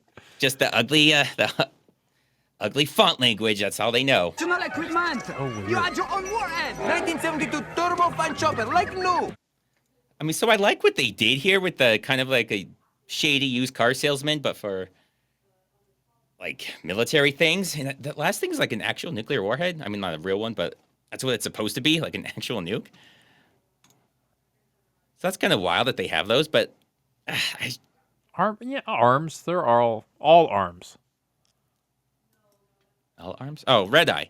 You ever get good Japanese curry or katsu? Hell yeah. I don't know. Actually, I went to Japan in October for 2 weeks, which was freaking awesome. Oh, wow. Yeah. Look at you. That's why you have all this Japanese knowledge. Damn straight. But yeah, they don't really... Oh, they do actually say something like it's really weird, like an abandoned Iraqi outpost or something is where the guy says they got this stuff from. Which I don't know if it's supposed to be like they stole it and they're just kind of, like it fell off a truck where everyone knows it's a lie. But I like what they were going for. I just don't think they really did it well. Yeah. Like they could have done it a lot better. Oh man, this gives me so many questions. So many questions. So that's them. As you can tell, obviously it's the Chun-Li and the E Honda and the Balrog. How do they get themselves booked? They just showed up. So, I mean, they must have they have something in the newspaper already just in case Bison wants to hire someone just for this occasion? I mean, they could have showed up, but you'd think they'd have be checked or something. Like, you can't just go up to, like, the president. I mean, like, I would have put on the show for Mulan, right? In Mulan, where they all just dress like women, and then they just walk to the front doors, and the guards are like, ooh, look at these women. And then they just get in. But that was like, wasn't that like 1600s or even longer ago? Like, when did Mulan take Yeah. Yeah, a while ago. Not in the 90s. Security here is very lax. Very lax. But I wonder about things like that. Like, how did they get their name out there? Who contacted them? The schedule? Did they pay them? Like, how do they keep them secret, all of this? Who they actually were? I mean, it's blatantly obvious just looking at them who they are. Yeah. It's like Shaq and Steel, where nobody knows who Steel is. Yeah, put the Clark Kent glasses on. People have been asking about Alex, so Dara Chase Roth. Space Ice, did you kick Alex off the stream today due to his anti-JCVD rhetoric? Also, Schneid of the Living Schneid, Schneidy the Schneidpire Slayer. Yeah, he's in timeout. He's actually here. He's just in timeout the entire time. Yeah, he's not allowed to speak. For his slander.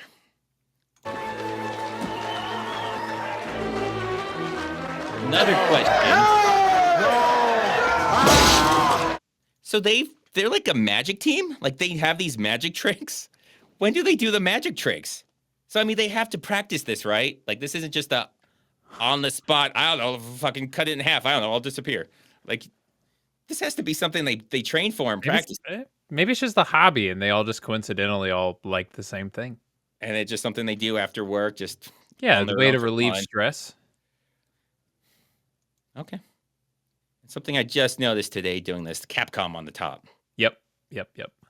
I never I'm noticed surprised that you can read that. It's not in English. I speak Shadaloo. Oh, that's impressive. Oh no, she wasn't really killed. Oh, we're so shocked, everyone. We're so shocked. We thought she just died. What that was right. And their plan here. You've forgotten everything our sensei talked about.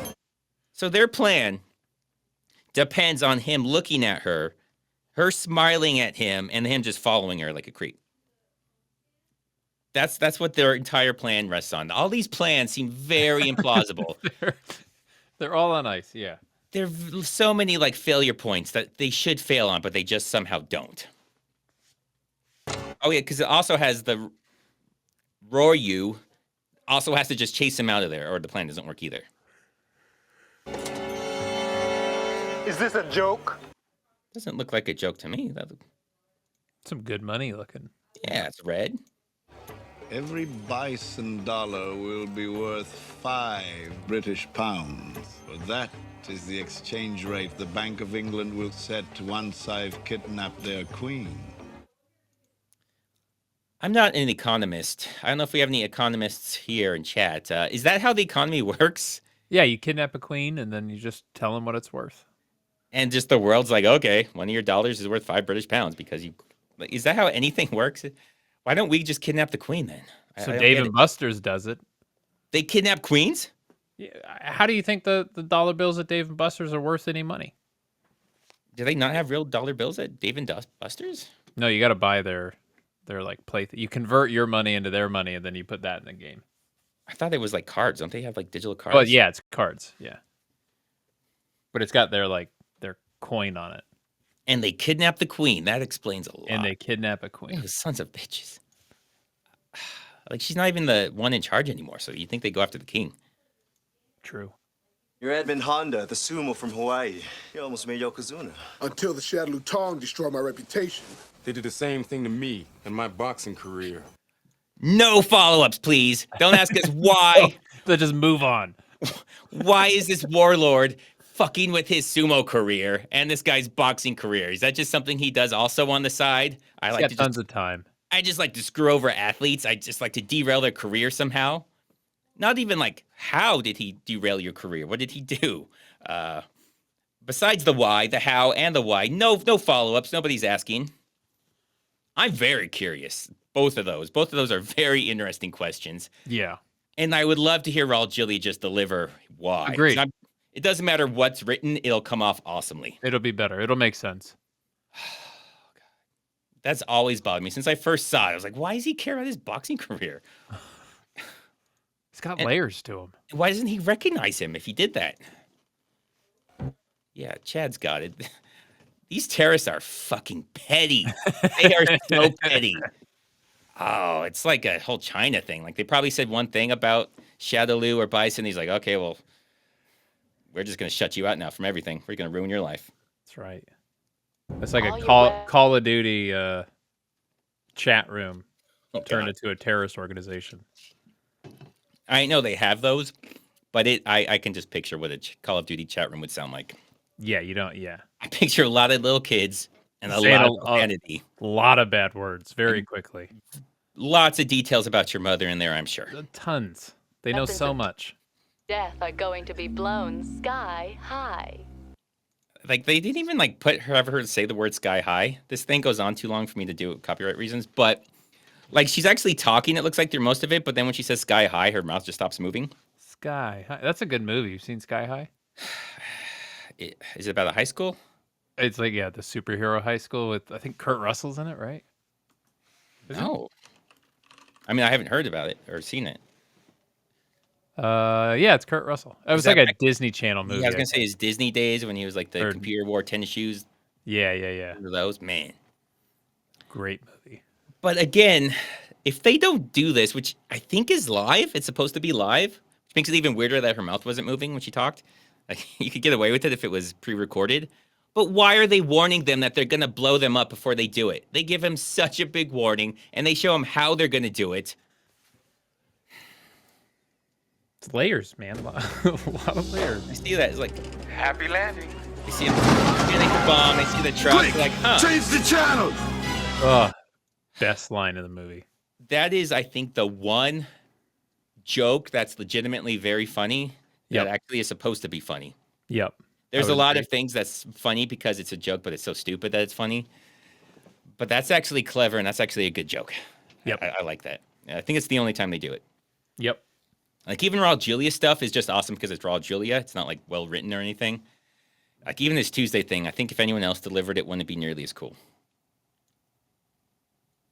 Evacuate at once! See, they had time to stand around, look at it, be like, oh, man, that thing's coming right towards us.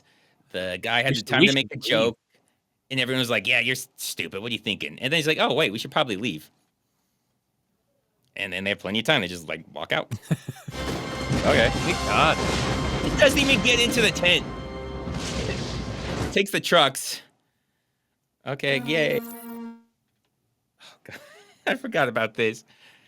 They find Bison, so they have no idea where he is. That's why she had to do the tracking device. But this explosion, these fucking satellites, find the explosion in real time as it's happening, and they identify these people. They know their names. They have their media IDs. That's amazing.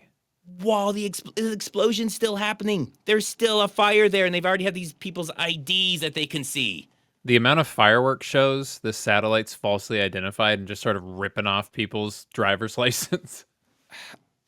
That's wild. Like, it's very impressive. Like, this is the story. This is what the movie should be about, this technology. Yeah.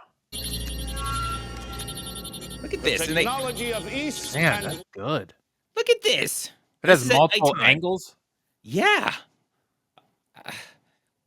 Okay. It seems like they should have been able to find him much, much sooner. Because this isn't even where it happened. They were somewhere else. I don't know how they know what this place is. They were in some, like, little village doing something.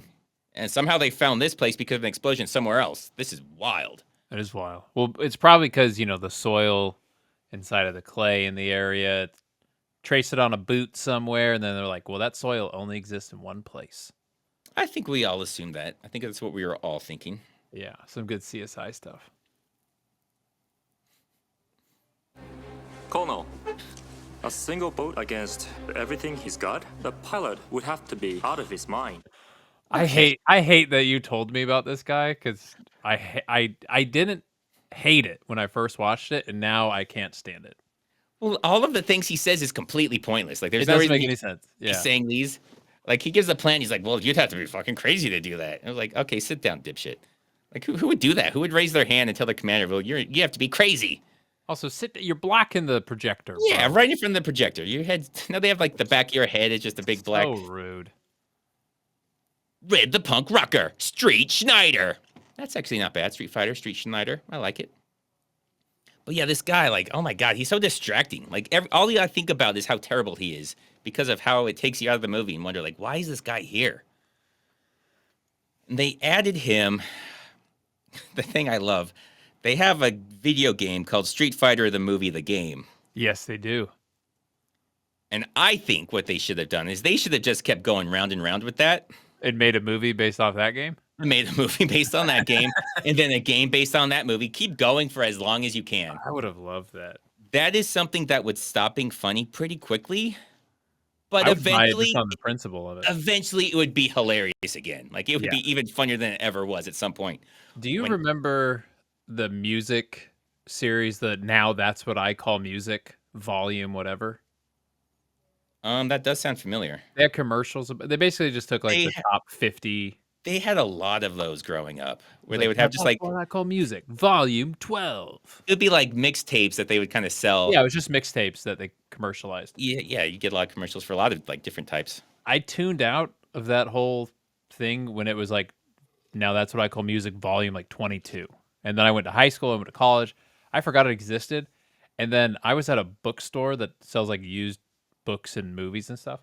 And I found a Now That's What I Call Music volume like 64. Like they just kept making them. Oh yeah, it makes And they sense. didn't change the name. Well, yeah, because for the kids that don't remember, if you had like one song you liked, you had to buy an entire CD. So you have to get like 11 songs you don't like just to get one song you do like. Or pray it showed up on the radio when you had like a cassette in there that you can record Just to. hit record. Yeah, you'd be sitting by the radio and you get so pissed because the DJ's talking through like the first 10 seconds of it. Right? God, that would make me so mad. But yeah, you'd see those commercials. They had like a lot of different versions. I think it would depend, obviously, like what time you're watching TV, what channel. Like some would be like the rock ones, some would be like the old ones. Like if you're watching Matlock, I'm sure you get like the classical ones. But yeah, They were selling CDs, and then if you watched early enough, they were selling the Bowflex because that was hugely popular. Oh yeah, now we're just getting into the infomercials. Yeah, kid waking up on Saturday, you're like, I gotta wait till these stupid infomercials are over before cartoon. And Girls Gone Wild. Yeah, that was usually a later at night thing. I think like after super early, or super early, however you want to look at it. Yeah, like especially MTV. Oh yeah, up late, like Beavis and Butthead would come on late. Yeah, you get a lot of those commercials. The good old days. The good days. Yeah. So I'm gonna do it. Yeah. Okay, I don't know why I did that. But yeah, okay. You called him crazy. He's like, I think it made more sense if we were still going, but we kind of got sidetracked there. Slimy Zombie. You could rent those now. That's what you call music from my local library. Good times. They have those at libraries. Nice. Dude, you can rent so much. Here's a PSA for public libraries. You can rent lawn equipment from some of them. What? Lawn equipment? Dude, like seriously, you can rent like mowers randomly. There's this one by my place that has like a crafting studio, and you can rent hours on a 3D printer at the library and just print whatever you want if you bring filament. That's Dude, wild. public library is awesome. Everybody support your public library. It's a very cool place. I have not been to a public library. You should. They're awesome. Forever. Well, for a while, I don't know if they still are. That's where the homeless people would hang out. That's where my brother and I would hang out, and we'd play RuneScape on the computers. You get 1 hour on the computer, and then you prayed nobody signed up for the computer in the hour after yours, and then you got another hour.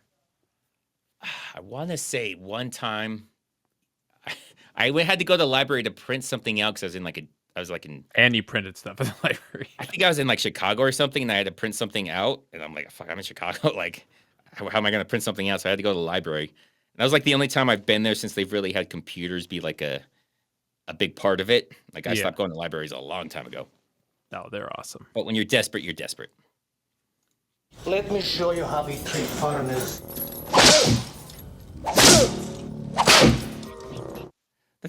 It makes me laugh. He's whipped him 3 times, and he's like, oh, man.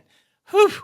That's like a Seagal thing right there. He nearly whips him 3 times, and he's got to take a break. I'm exhausted. He's like pouring sweat. That's a weird. I don't know what the thing is. Like they should have maybe if they don't want to show it because it's for kids, just have like a bunch of the sound.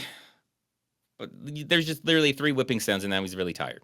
Oof. How do you keep from crying out? I'm sumo, brother. My body could be in one place, my mind another. And I don't know. Does any sumo people know anything about sumo? Is that a thing? Like their mind and body are in a different place? It seems like that wouldn't help you in a sumo match. Yeah, you should probably be pretty focused, I think. I mean, so like different place or same place? Is that what you're saying? I would say you should probably want to pay attention with Yeah. your mind while you're doing a sumo fight. Yeah, that's what I thought. I would assume so. But I don't know enough about sumo. I mean, you've been to Japan recently, so you're basically. I didn't see any sumo stuff, though. We didn't go to sumo. Yeah. Yeah. I should have. Next time.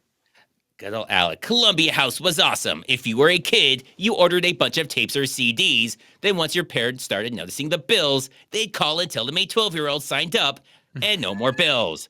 I remember doing that. I remember I was like 8 and I got like 12 CDs. I think I like taped a penny because you had to give like a penny. And I taped Yeah, like you had to give a penny. Yep. Got a shitload of CDs and I don't know.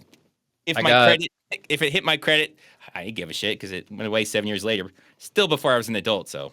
I got a bunch of Eminem and Disturbed on CD, wow. and I would bring my CD player into the bathroom, and I'd listen to them very quietly, so my parents didn't hear me listening to bad music. Well, Disturbed is good music. Yeah, it is. Oh yeah. So the poster, it's such a weird tone thing that they're going for. Like, this is Nazism, but it's fun Nazism. It's such a it's just the tone is we're so having a good bizarre. time. It's like, okay, you don't have to go so hard into the Nazi thing if you're trying to make it seem super fun. It's just super confusing because it's all jokey and laughy, and it's all also Nazi stuff. But like, yeah, either force him to be in it or make it seem fun to be in it. Why both? I mean, they make it seem fun. Lord Vulcan whipped in front of a black dude. Ironic, bro. Why'd you got to go there? Wow, Vulcan. Disappointed in you. Yeah, you're in timeout.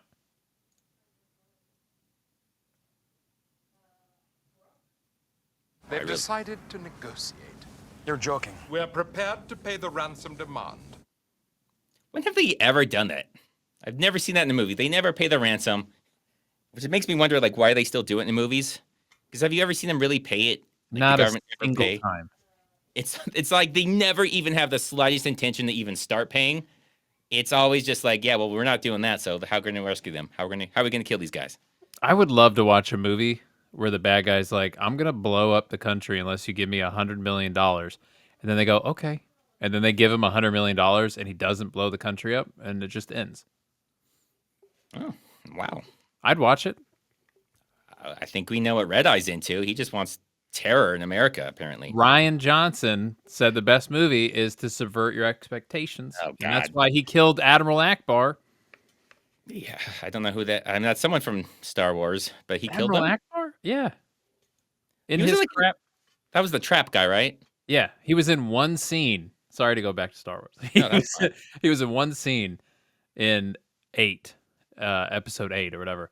Oh, he was He's still on- alive then? Wow. Yeah, he was on the bridge with Princess Leia, and then he shot out the bridge, which I'm like, you've never done that in Star Wars before. Why don't you just always shoot the bridge if it's so friggin' effective? And he got sucked out into space, and they killed him in like this half-bit scene, and I was very mad. Yeah, well, there you go. Sorry. That's why it's the most popular movie. Yep, sure is. Something I've done that a couple times in my videos where like something about like Seagal and I think in one of them like Star Wars came up and like they both like Seagal and whoever both agreed like episode 7 was the best one or whichever one that Ryan Johnson was. Yeah. And I get so many hateful comments that people don't get that that's a joke. I'm making fun of Seagal. They're like, that was the worst one. What's wrong with you? So funny. It does make me laugh when people don't get my jokes and attack me for it. There was one guy like 2 years ago. I made a really dumb joke about Pepsi being god awful, which I still think Pepsi's a terrible soda. But I go out of my way now to shit on Pepsi for the hopes there's one dude somewhere losing his mind while watching my videos. Some huge Pepsi fan. He's just one guy. He's just really into it. He's really passionate. People and their brand loyalty is just bizarre. It is. Oh, yeah. Sorry, Mr. Grunt. I put that up there and completely spaced it. To be fair, this was the 90s. I think he's talking about the Columbia House ripping off the CDs thing. The 90s were a wild time. Yeah, they were crazy. They were awesome. Like, you would buy something on the internet, and then you just hoped in like a month it showed up. And if it didn't, there was no way for you to follow up on that purchase. Literally anything you bought 6 to 8 weeks for delivery was everything. Everything. There It was- almost thought you would forget you ordered it, and you were like, oh, Oh, shit, yeah. that's right.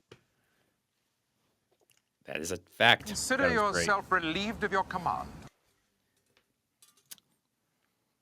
Well, I ran out of steam. Forgot why that was there. Our superiors say the war is canceled. We can all go home.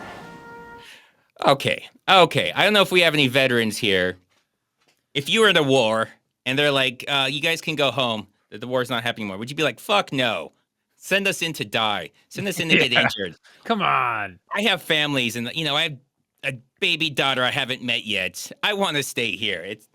It's insane that they would all be like, no, we don't want the war to end. We like fighting and risking our lives. Yeah. Plus, the airport, if cancel the war, like Delta's going to be fucking shitty for weeks trying to book all these people out of the country. Yeah. Might as well stay for a little bit. I mean, might as well stay and do some suicide mission, right? Yeah. I'm not going home. I'm gonna get on my boat, and I'm going upriver, and I'm going to kick that son of a bitch Bison's ass so hard that the next Bison wannabe is gonna feel it. I love how happy they are that they're just gonna go rogue, I guess, and just attack. They're not even military anymore, and they're just gonna attack. Isn't that a war crime? Yeah, no, I'm sure it is. Yeah, it's got to be. It's not good. Well, Van Damme has been relieved of his command, so he's not a colonel anymore, I guess. It's really unclear how any of this works because it's not a real thing, so I don't know who's really in charge of the AN. So Van Damme's the highest person there, and whoever this guy is like a civilian, just kind of giving orders from somebody. They don't really say who. Like I think they say Madam Secretary, but they don't say exactly what that is. But yeah, pretty sure this is all not legal. Yeah, no, you're not getting an award or a medal. You're just getting arrested. I mean, who's going to arrest him, though, I guess? There's also that. Like, if everyone's got his back, then there's nobody to arrest him. Accurate. But all of this just seems bizarre. It seems like they'd rather go home, but whatever. My father was the village magistrate. He gathered the few people that he could to stand against you. My father saved his village at the cost of his own life. You had him shot as you ran away. I don't remember any of it. You don't remember? For you, the day Bison graced your village was the most important day of your life. But for me, it was Tuesday. God, fucking so good. Yeah. Part of me didn't want to put that in there because everybody's so familiar with it. But it's so good. The part of me is, the other part of me was like, fuck you, it's going in there. We can all watch it again. Go fuck yourself. This movie doesn't deserve how good of a performance this is. That's why I'm saying that's why he was taken from us, because we don't deserve how good of a performance he gives. I mean, even the story that, like, he knew he was dying of cancer, and his kids really love Street Fighter, and they really wanted to do it. So that's why he did it, so he could hang out with his kids and work and do something they really loved as he was, because he died between when this was finished and when it came out. Yeah. Just everything you hear about Raul Julia makes you feel so sad. Like, we lost so much. Agreed. And he is by far the best part of this, which is so rare because Van Damme's in it. It's like I say, oh man, it's the same thing with Val Kilmer, who we also just lost. I always say about Tombstone, he's the only time someone's been in a Kurt Russell movie and stolen the movie from Kurt Russell. Dude, 100%. I could go on about Tombstone. That's like one of my all-time favorite movies. It's an amazing movie. Him as Doc Holliday, my favorite. Well, everything he says is amazing, but when he's drunk and he pulls his gun on the guy, and the guy's like, "You're so drunk, you're probably seeing double." And then he pulls another gun out, and he's like, "I got 2 guns, one for each of you." Like, fucking hell, you're dead, dude. Just everything he said in that movie. It's so good. Literally every part of that movie. Every part. I'm trying to think of a bad part he has. No, there's not a single bad part. Maybe the part where he's like dying in his bed. That's sad, but he very still sad. acts the hell out of it. Yeah. So Val Kilmer, people say he was really difficult to work with, and I 100% believe that. I would agree. But he's one of the very, very few where you hear that and you're like, okay, so fucking deal with it and work with him. Like, it's worth it. Like, yeah. Like I hear like Chevy Chase is a complete full bag as well. And that's an example where I'm like, yeah, if you really don't like him, you probably don't have to be in a Chevy Chase movie. But if you're in a Val Kilmer movie, like, well, he's going to be amazing. Like, you forget he's Val Kilmer. He's that good. Like, he does amazing roles, and you forget he's Val Kilmer. Yeah, 100%. Not like these other people, or you're like, Chevy Chase is always Chevy Chase. Like, no, he's just Chevy Chase. You can have a comedy movie that's supposed to be Chevy Chase and replace him, and it can probably still be good. 100%. Or like Val Kilmer, oh my god, The Saint was good too. Yeah, you're really dropping in quality if you're replacing Val Kilmer. My mom got so sad because he did the Doors movie, right? Mm-hmm. And there's a scene in that movie when he's, high off drugs and he's about to bang his girlfriend, and you get a butt shot. And my mom was like, "Ooh, that's Val Kilmer's butt." And then I watched the commentary of the movie, and they were like, "No, he used a butt double." And for really? and for like 2 years, I didn't have the heart to tell her that it wasn't Val Kilmer's butt. And then I think we got in like an argument one time, and I randomly was like, "By the way, Mom, not Val Kilmer's butt in the doors. And I broke that poor lady's heart. The next day, his dad showed up to his school wearing a skirt.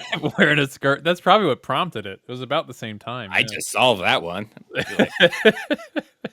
And he was probably pissed. He's like, motherfucker, your mom's making me do this. You're going to pay. Yeah, that checks out. This makes a lot of sense. Yeah, I just solved a lot of your childhood trauma. But so you actually had it coming. Why would you break your mom's heart like that? I'm so sorry, Mom.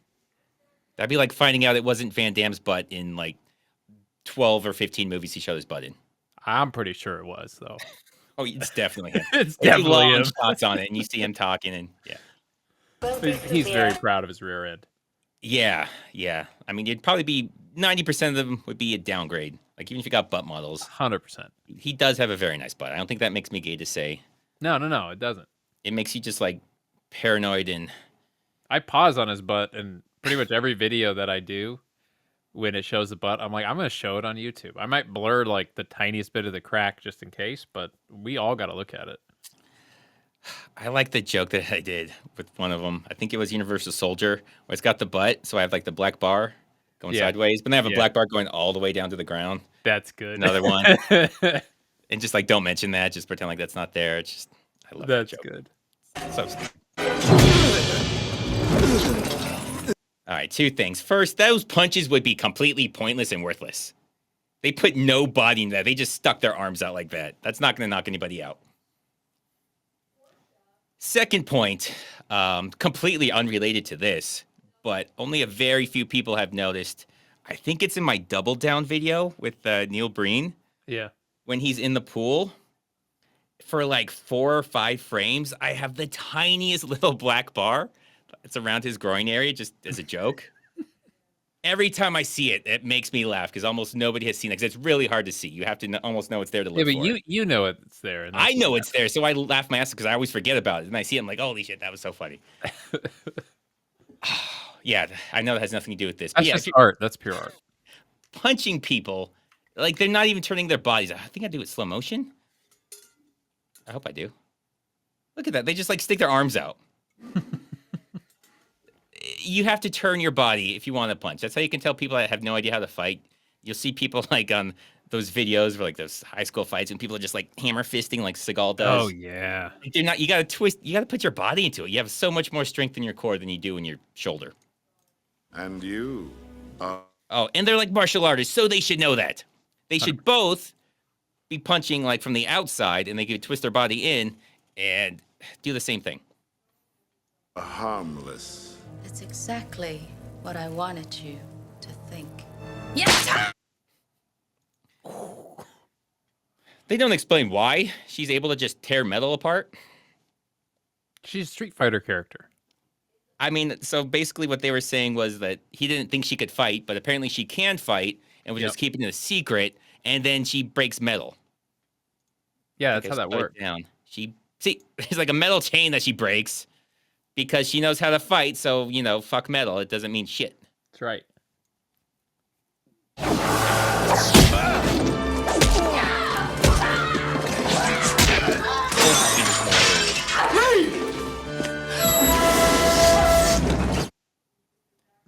She beats his ass, and then they come in like, hey, what's up, lady? Look at me. And then just now everyone's going to die. You fucking, what a jackass. Hey! Why? Like, you see her, you see him. You should just run in there and help her. You shouldn't be like, hey, what? Because they yelled her name like multiple times until she looks. And I'm here. There's so much of this, like, stupidity that ends up, like, helping the bad guys. And nobody ever gets pissed about it. Like, at no point does she look at him like, you stupid son of a bitch. Why did you do that? Yeah, now they pass out like dead. Yeah. Good job. And Julia's Rod Julia's. Sorry. I love it. I love it. So good. I feel like, does he make that face in the game? I don't know. I don't think so. Well, he should now. They should have modeled the game after him. Formation attack. God damn it. Get out of the movie. He's like, we need the most dumb, pointless things. I know. Formation attack. Like, Formation attack. Formation attack? Cruiser to B-12. God. Yeah. Is it like Battleship? Is that? I don't know.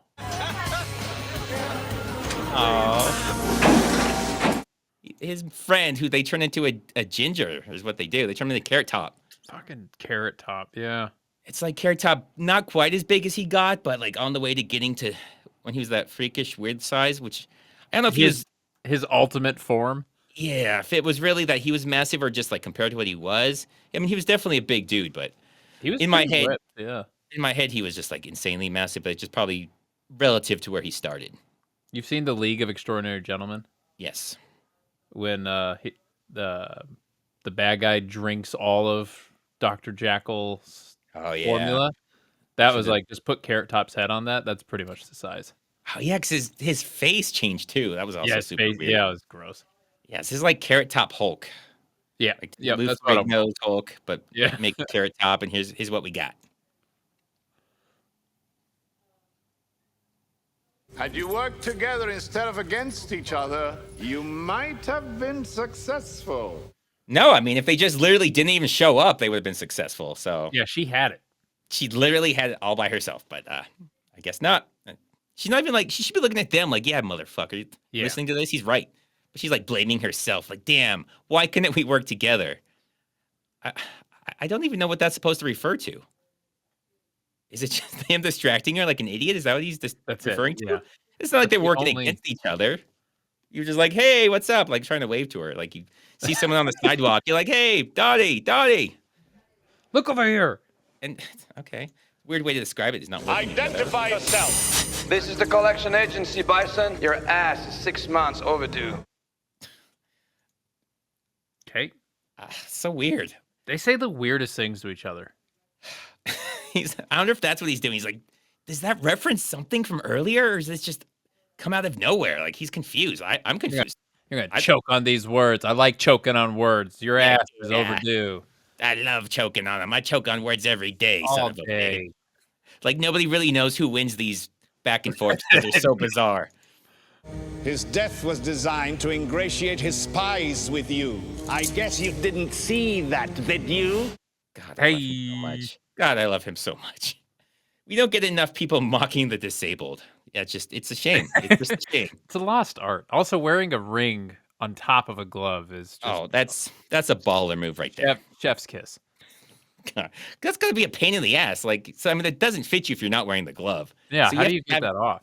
You have to get that specially like bought for the glove in mind. Yeah, especially because that looks like a latex glove. Is that latex? Latex or leather? Leather. It would look like leather, but it's like kind of bends so easily. It looks like that might be latex. Like it's almost kind of see-through. Who knows? Either way, that's not easy. Like no, that ring's not all that out. That's coming off with oil. Oh yeah, I guess you could do oil or the little trick where you spin it with the string. Either way, he's dedicated, and I appreciate that. Ditto. Oh, and something I mean, this is like 16 minutes. Like usually these are about 8 minutes. So this one is going super long, so I didn't include everything I probably wanted to. Before Chun-Li tries to blow them up, his people are going to fight Sagat's people. Like, they're going to kill each other. Yeah. And now they're just friends again, but nothing really got resolved there. They're just friends now.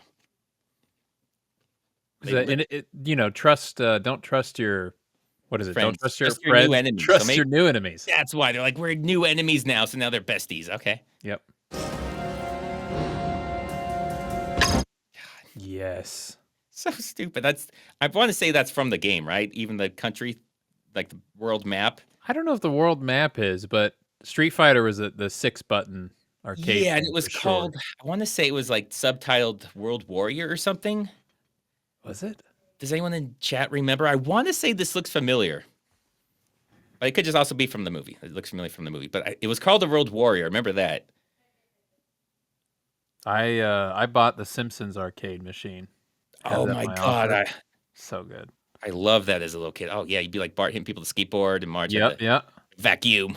That's the only way I actually beat the game was I bought the arcade machine so that I could just push a button and load quarters that way. Dude, I spent like 40 imaginary dollars to actually beat it. Dude, that's a hard game. Oh, the map was in the game? I want to see that looks like the actual. Well, I remember they had a map because it would go to like where the person is in the game. Like Yeah, I remember that. Yeah. But I want to say that was also part of. I'm hoping someone in chat, but nobody's okay. We'll go with the. Where's this at? All right, forget 1987 because he would never forget 1987. So yeah, it is. So I'll just say that's confirmed, and that's almost as good as going to Wikipedia, which is like the ultimate, obviously, source for everything. Yep. I think that's a little bit better than Wikipedia. Okay, so he dies again. We don't believe any of it, but supposedly they try and fake us out 3 times with him dying, and it doesn't work any of the times. Because why would they kill him off early in the movie for the first one? That makes no sense. And then secondly, why would they bring him back just to kill him immediately? Like he just came back to life within a minute, and they kill him again. Expectations, man. Except it's definitely your expectations at this point. That's and true. The last one too. We're like, Game over. Now, I don't know if that's from the game or if that's just him saying game. I think it's just a video game thing. I still like it. Yeah, me too. He said it. This is Everything sparks in this movie for no reason. He hits the door panel. He hits the metal panel, and sparks go everywhere. Okay, because it's high voltage. That's how volts work. So high voltage. Like this is not safe. Like you probably shouldn't make if it's that high voltage, that sparks are just coming from touching. It shouldn't be made out of metal. It should be made out of something that's not a good conductor. I'm assuming that's a fire extinguisher next to it on the left. So maybe this thing catches fire all the time. Usually they're red. Like usually their color. Yeah, I don't know what that is. Yeah, I don't know. It looks like it's silver. I don't know what. Pressurized something. Yeah, there you go. He pushes them into that the IV machine. More sparks, obviously, because you can't touch a spark or an IV machine without explosions. Those sparks get too big, that satellite's going to track you again. Oh God, maybe that's what the satellite's picking up on right now. Yeah, a lot of sparks. Which then opens the door and it's still sparking. And this looks so bad. This really does look like Lou Ferrigno 80s or 70s? Yeah, the Hulk. Incredible Hulk. It looks just like that. Like this is bad.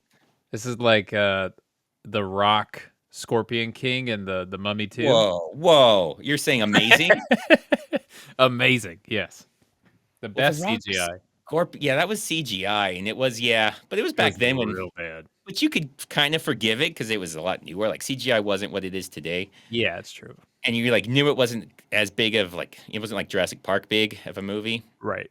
So you're like, okay, yeah, I can definitely tell this isn't real, but it's not that bad. T-Hawk, what's with the headband? It's Cherokee. I wear for good luck in battle. Literally, this must have been ADR later. Just like, oh yeah, remember this guy? His name's T-Hawk. He's a character. Fuck it, well, ADR in a line. And that's probably like during editing, Capcom emailed them. They were like, this headband, we got to work that in too. They're like, bro, we already finished filming. When you see the headband, if we have any Cherokee experts, you can let us know if this looks like a Cherokee headband. It really doesn't to me. It looks like it's something a hippie would have. Eric Hawk, original Street Fighter II cabinets had a gray stone texture around the sticks. Super Street Fighter 2 with the new characters had the map. Okay. This guy fights. I want to say I could picture like it wasn't that whole map, but it would be like a cutout of the map that was just like big enough for where the buttons would be. So you'd have like portions of that. That's what I picture in my mind. But that's from like 30 something years ago, so who knows? Yeah. But we just had a super chat confirm it. So this guy paid $5 to fact check. So. Gotta be true. Yeah.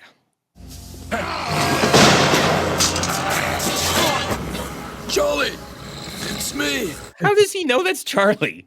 He looks nothing like him. Looks yeah. I mean, he's some dude that just grabbed you, lifting you up by your neck, trying to choke you to death.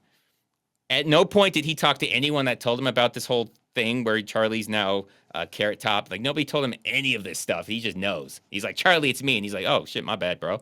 Maybe Charlie frequently choked him. And he's like, "Oh, it's you." Oh, maybe that's it. Maybe they're not even like fighting each other. This is just like a.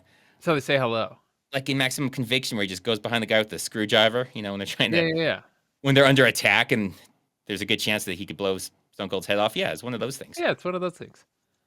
It gets funnier every time he does it. That's right. Help me! I'll help you. And then I'll make them pay. Damn, he goes right to it. He goes right to, oh, help you. No Okay, hesitation. yeah. Look at the flowers, bro. Look at the flowers. Like, you just go right to that. Holy shit. Go ahead, Lenny. Turn around. Like, why would you go right to that? Like, he's talking to you. Like, hey, maybe say, hey, can we reverse this? Maybe you could see a therapist or something. See if you can work through it. I mean, you can wear a mat. I mean, there's a lot of things you can do. We don't have to blow your head off. But I do. No, Van Damme's efficient. He ain't got time for this shit. Yeah. Forget 1987, by the way. I like, he says, I would look like E. Honda if I drank Pepsi. You would? Facts, forget. Yeah. Sludge. Oh, whoa. We have some slander. I can't allow this slander. Becky, he's also a billion times funnier than Carrot Top. I hope we're talking about Lou Ferrigno. Yeah, we better be talking about Lou. Lou Ferrigno, Blanca, E. Honda, or Blanca. Red Eye. Okay, it's like 1.5 times funnier. Red Eye's 1.5 times funnier than Carrot Top. I'll take it. He's a prop comic, you know?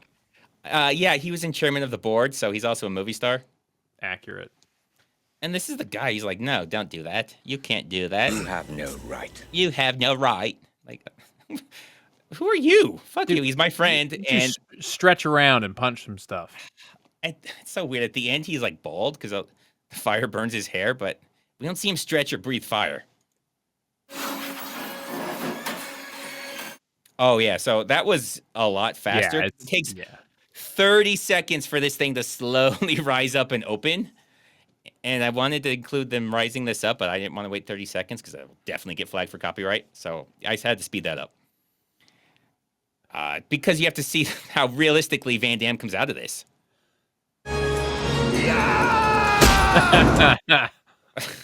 He flies out like magic and then turns into just a normal jump kick. I don't know what that's supposed to be. He flew across the entire room, but then his trajectory was like he just did a normal jump kick. Well, it's like he jumped in an elevator. You were like weightless for half a second. He just used the momentum.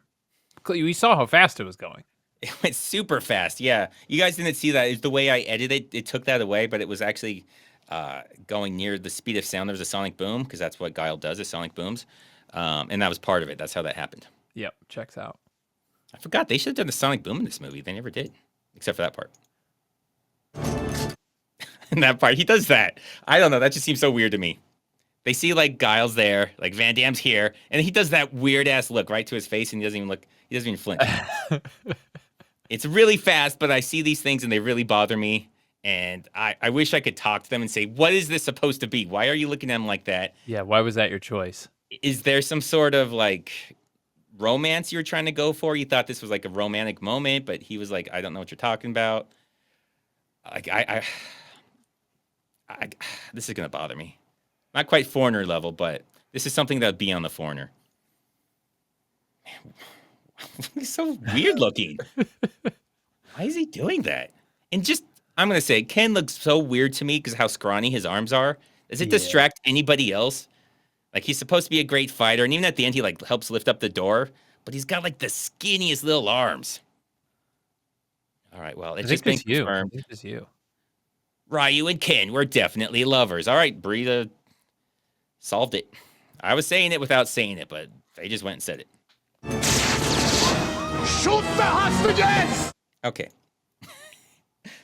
The AN has broken in and starts shooting at them, but our first priority is shoot the hostages, not the people attacking us. We'll get to them later. Right now, we have to shoot these hostages. That's their first order of business. I mean, you know how he prioritizes stuff. He messes with boxers' careers and sumo wrestler. Like, no, yeah, they'll get around to fighting off the AN, but he's got other stuff on the plate. There's this soccer player that just really rubs him the wrong way. And right now, he's just in the minors. You know, he's not in like any of the pro leagues. Yeah, but the moment he comes up, no, he's gonna get him now before he comes up. Yeah, just stop his, because he stopped the guy E Honda before he became Yokozuna. So he's going to get this guy right as before he's about to sign a contract. Some big scandal's going to come out. Then, just petty. Then you can fight off the military that's attacking them. I mean, it worked for him so far. Good job. Oh, I think I was going to talk about the weird priority after that, but I got ahead of myself. Okay. There's your That Cherokee guy headband. does not look like, I'm so far away, I should have zoomed in. It looks like a semi-rainbow-ish hippie flag, but more importantly, what is he wearing? Nobody here wears body armor. He doesn't even wear a shirt. He wears a vest with nothing under it. So that's a choice. I'm thinking the guy that relieved Van Damme of command, like there was a lot more reasons than just this. It was like, dude, this is a shit show you're running here. This guy's not wearing body armor or a shirt. He's wearing a sleeveless leather vest. Like, we can't have this. It's like day one when you let your kid dress himself finally, and you're like, all right, get in there and pick some clothes out, and we'll see if I let you out of the house or not. Like, why wouldn't he wear... Why is he wearing that? Is that what he wears in the game? I don't remember him in the game. I don't remember him. I doubt it. Meetings. Camo pants and a vest. Yeah, I mean I think Cammy wears some sort of military something. Yeah, she does. Blue. Mitch Meetings, Double Dragon Lee brothers versus Ken and Roroyu. Who wins? Ooh, Lee brothers. Well, you got Scott Wolf from Party of Five, and the guy who wasn't he in the? I can't remember the dance fighting. Only the Strong, weren't they the two? I don't know. We're gonna just say those were the two, so I look right. I do like Byron Mann, but he was also in Seagal movies, so fuck him. So yeah, the Double Dragon Lee brothers dominate. Plus, they had that little necklace, and they beat the Terminator, the T-1000, Robert Patrick. So, I mean, yeah, well, it's not even gonna be close. And Mark Dacascos can just he's the commish. Who's that? From Iron Chef? Iron Chef America? What? Okay, Mark. Who is he in this? Who is he? Oh, I don't know. It's irrelevant. But he was in Double Dragon. That's why I bring it up. Oh, okay. I thought it was one of the actors. Okay, gotcha. No. I'm saying Mark Dacascos would win simply by himself because he would just walk in and just announce some secret recipe or secret ingredient. Yeah, works for me. Yeah, so good. Plus Ken's. I already talked about Ken's arms, how they bother me. So yeah. Yeah, checks out.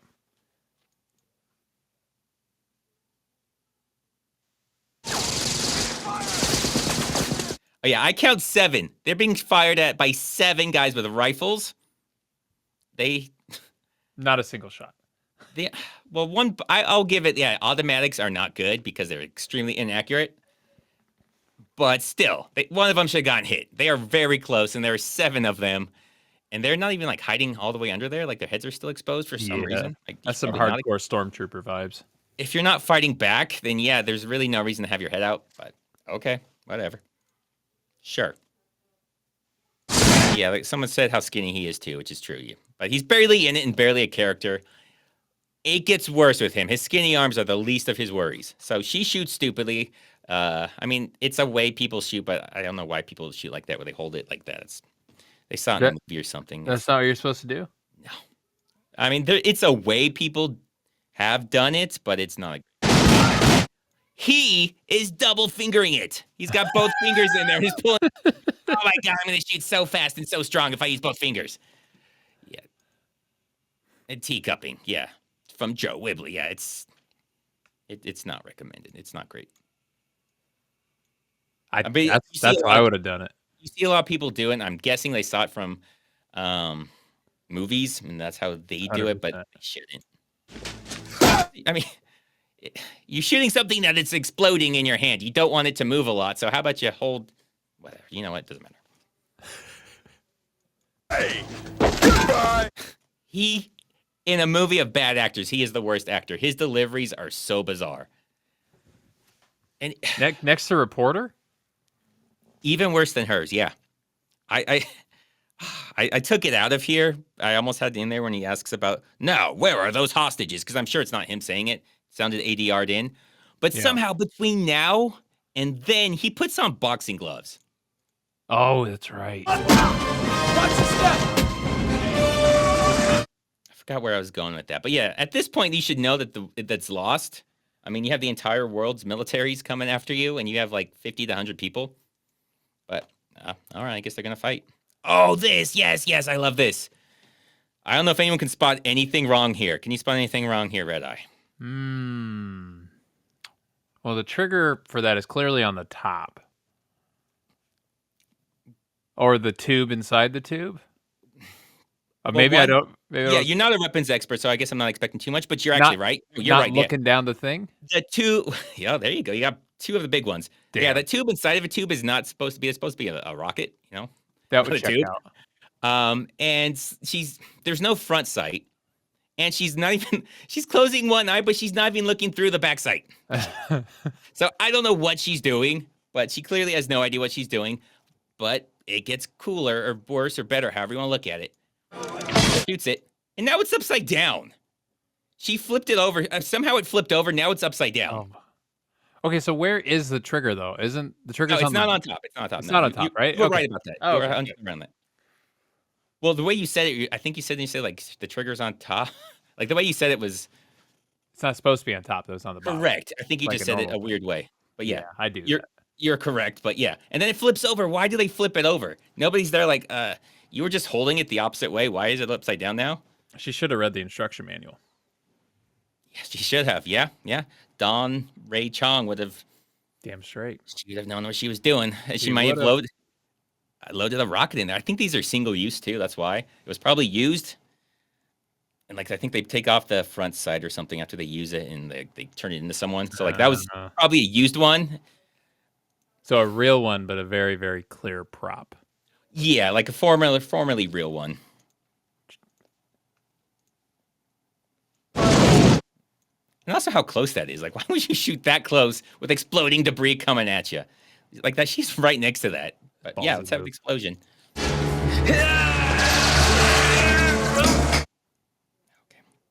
Okay. So when I first did this, I was wondering why would they have those Tarzan ropes just to swing across? Like, there's no way Bison does it, but then Bison does it later. So I probably should have taken this out because I guess that is why they have them. Just his favorite thing. It's how he gets around. Apparently it is because he does afterwards. I just forgot I had this in here.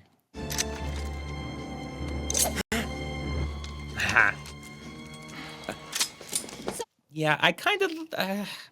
this is a great joke for, like, younger people, so I'm going to say it's good. Like, I think it kind of goes on too long and it's a little too much. But I think for a younger person, like a teenager or a kid, like, that would be hilarious. So. Oh, yeah, it would hit. I like it, so I'm good with it. I mean, this was for younger people, so. Oh, were people... Okay, I just saw this. So Becky asks how you can see her butt when she's wearing camo pants. I'm guessing people were talking about her butt. I was going to say something about her butt, but then I got distracted by the rocket. Shame. Yeah. I was going to say that's probably what the people that were supposed to be looking at it were looking at, because that's what I was looking at, so I just assumed they were too. Checks out. Come out from behind the curtain, wizard. Let's see how pure your combat really is. Oh, God, so much right there. You don't think about it until you, like, really look at that. Outside of that delivery and how insane that delivery is, he wasn't behind a curtain. He was standing right in front of him. Yeah, he's just right there. He was standing right in front of him. He's like, come out from behind the curtain, wizard. Let's go back. That's what that posture is. He's like, bro, you seriously? Like, you thought up a thing and you just had to say it? Yeah, and why is he on the TV when he's also right there? Who's been filming him the whole time? That's more important. Well, because the camera is following him, yeah. Yeah, someone's behind the camera doing a really good job. But he's literally just standing above that. Like, wizard, let's see how pure your combat really is. What curtain, bro? This is just more in the confusion on what the hell's happening. He's like, nothing we've said to each other has made sense before, so why start now? Outside the weird how your combat really is. We should just make a compilation of just them, like the dialogue between these two characters. Just those lines. So, like, we know it's yeah, we got that part. We know that part. We definitely get that. However, it doesn't make sense here because he's not hidden or anything. He's right in front of him. There is no curtain here. There's absolutely no... Yeah, that makes sense if he's on the TV and you can't see him. But if he's literally right in front of him, then it's like just a bizarre thing to say.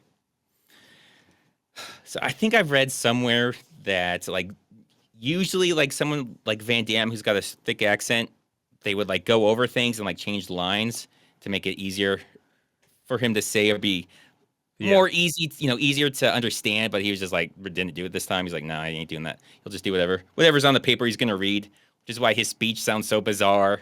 He's talking about sounds like he's talking about wallabies.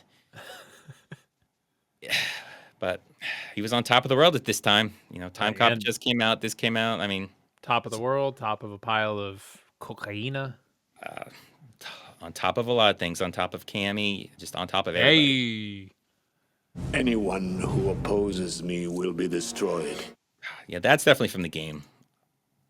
I thought it said die, but it's been so long. But I'll take his version. The crazy guys, I love everything about it. But yeah, that's definitely. I want to see something like you lose or something in the game. Like if he beats you, like he says that, like he taunts you with that. Just the way I see it in my head. I could see that. Yeah.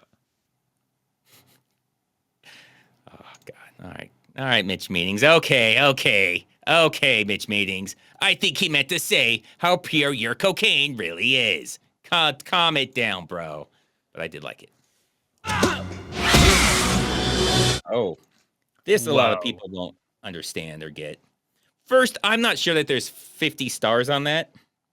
I'm not convinced there's 50 stars on that, but it's so blurry I can't say for sure. Yeah, they couldn't fit it all. But if I have any veterans or anyone that knows, that's actually the wrong way. So if it's on your right side, it's supposed to face the other way. That's how they do it in the military, because if you're because you'd be walking forward. So the term is the stars lead the way. So if you're walking forward, the flag's going to fly behind you. Right. So, yeah, that checks out.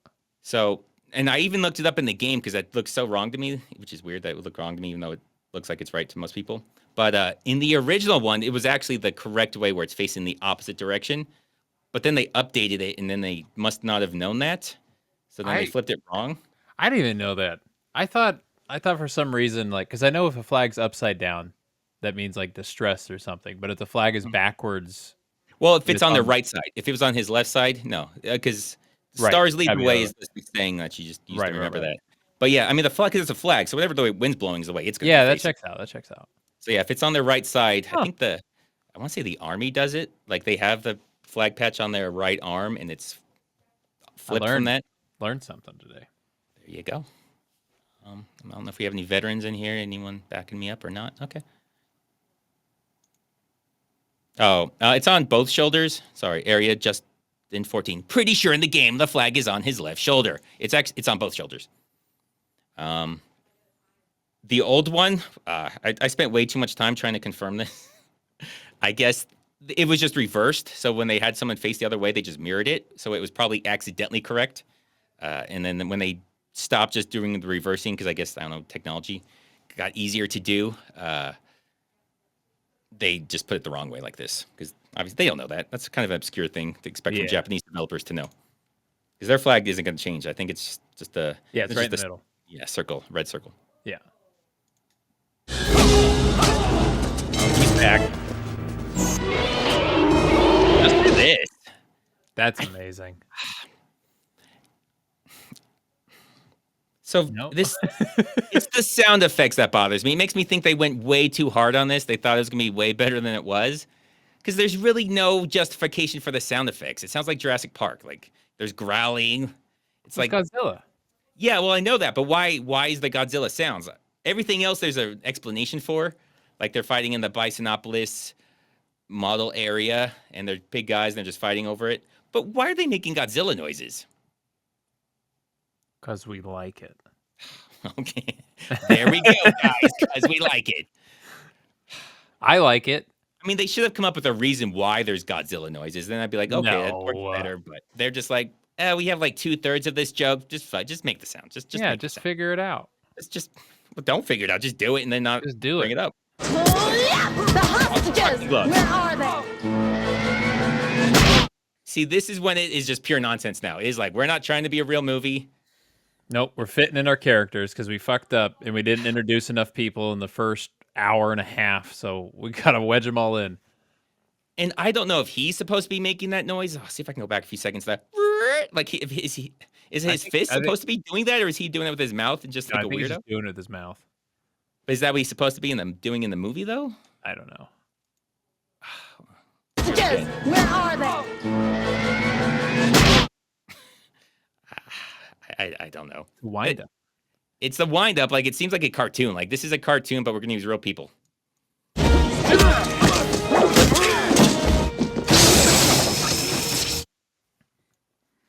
Because, of course, everything just explodes with sparks and electricity goes everywhere if you touch anything. I've never seen anything break with sparks like that, like it does in this movie. He just, like, lands on the computer. Why do sparks go everywhere?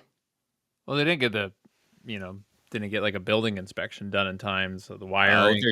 There's no OSHA in Shadowloo. Is that what it is? Asia doesn't. No Southeast OSHA. Asia? Yeah, that's See, what it is. People complain about OSHA and all the regulations, but look what happens when you don't have that. Chaos, pure chaos. Just everything explodes all the time. That's right.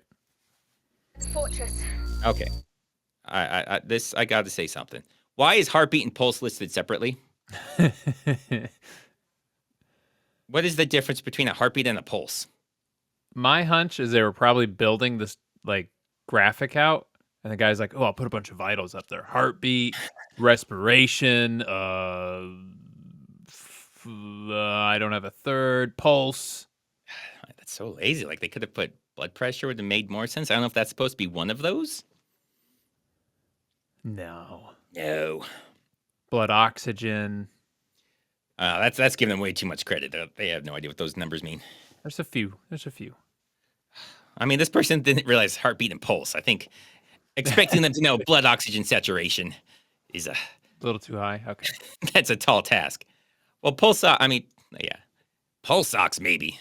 Which one's pulse ox? Oh, the pulse. So they just didn't put the ox. Usually they would put O2. They would put like the oxygen. Like, it'd be super weird just to put pulse. Because I've never actually seen it listed as pulse ox. It's usually just like 02% is what they'll say. But whatever, doesn't matter. I do respect how at this point when you were pulling stuff to talk about, you were like, you know what? I know we've talked about a lot of things already, but I'm also going to bring this one up.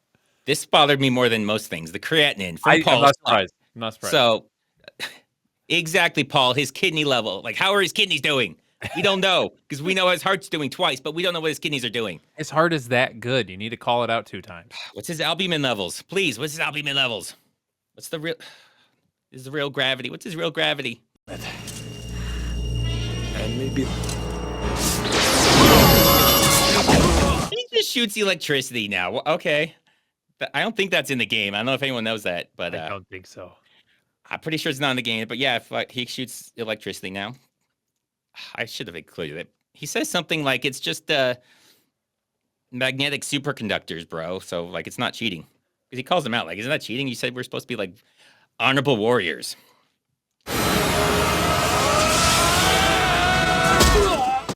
That's in the game, but, man, you should be... Oh, yeah. Oh, no, he's got a fatty liver. See, Whitney knows. These are the things that matter. Some things, if it's in the game, should not be put in a movie. But a movie about a game. You don't have to include that. Like, that just looks so ridiculous. I mean, 2 minutes ago, you had a guy with boxing gloves on. I complained about that. I feel like I've been pretty consistent. Okay, you've been consistently. Yeah, that's fair. I mean, people make fun of the Resident Evil movies and Paul W.S. Anderson, but that's like that's one of the things he got okay. I'm not gonna say he got it right, because he did include some weird things. That was my problem with the Silent Hill movie. I don't know if you've seen Silent Hill. I have. It's been a while though. They took so many just random things from the game and just like shoved it in there in ways that made absolutely no sense. Yeah. But people that like the game were like, I remember that. This rules. This is awesome. But there's like, it's done so stupidly. I gotta play that game again. The first one came out like 30 years ago. It was like Pyramid Head, bro. Terrifying. I don't think he was in the first one. No. What was the first? The first one was like a real old school PlayStation 1. Like that came out a long time ago. I think Pyramid Head came out number 2. God, those 2 games I actually played. Those are some of the few of these movies I've done that I actually played the game, and that's why I remember. I was like, I remember these scenes, but it has nothing to do with why these are even there. These make no sense. There's a part she just sticks her hand in this like mummified dead body's mouth. I don't remember that. It's in the movie, yeah. It's like in the bathroom stall, and she just grabs a key out of it. Like, I see why you would do it in the game because it's like there's nothing else to do, and it said like hit this button and you'll grab something. And like, okay, so I'll hit the button. But there's no real reason anyone would ever do that. And they don't give her a reason, she just does it. And it's so insane. Just for people to be like, oh yeah, I remember that. That's so cool. Come here prepared to fight a madman, and instead you found a god? God damn it. Yes. We need more Raul Julia. God damn it. I'm so upset he's gone.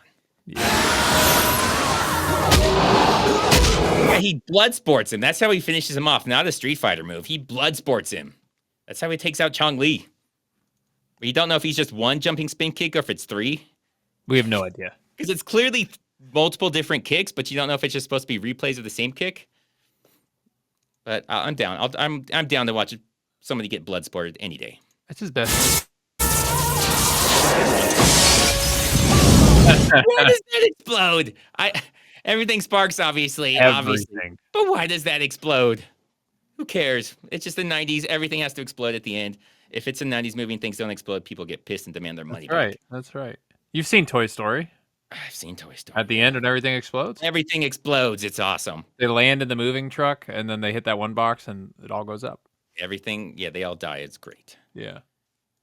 And then they just change it in the second one because Well, they bring them back in the second one. Resident They're all second clones of the Every original single toys. one of them was a clone, and then they have magical psychic powers. That's right.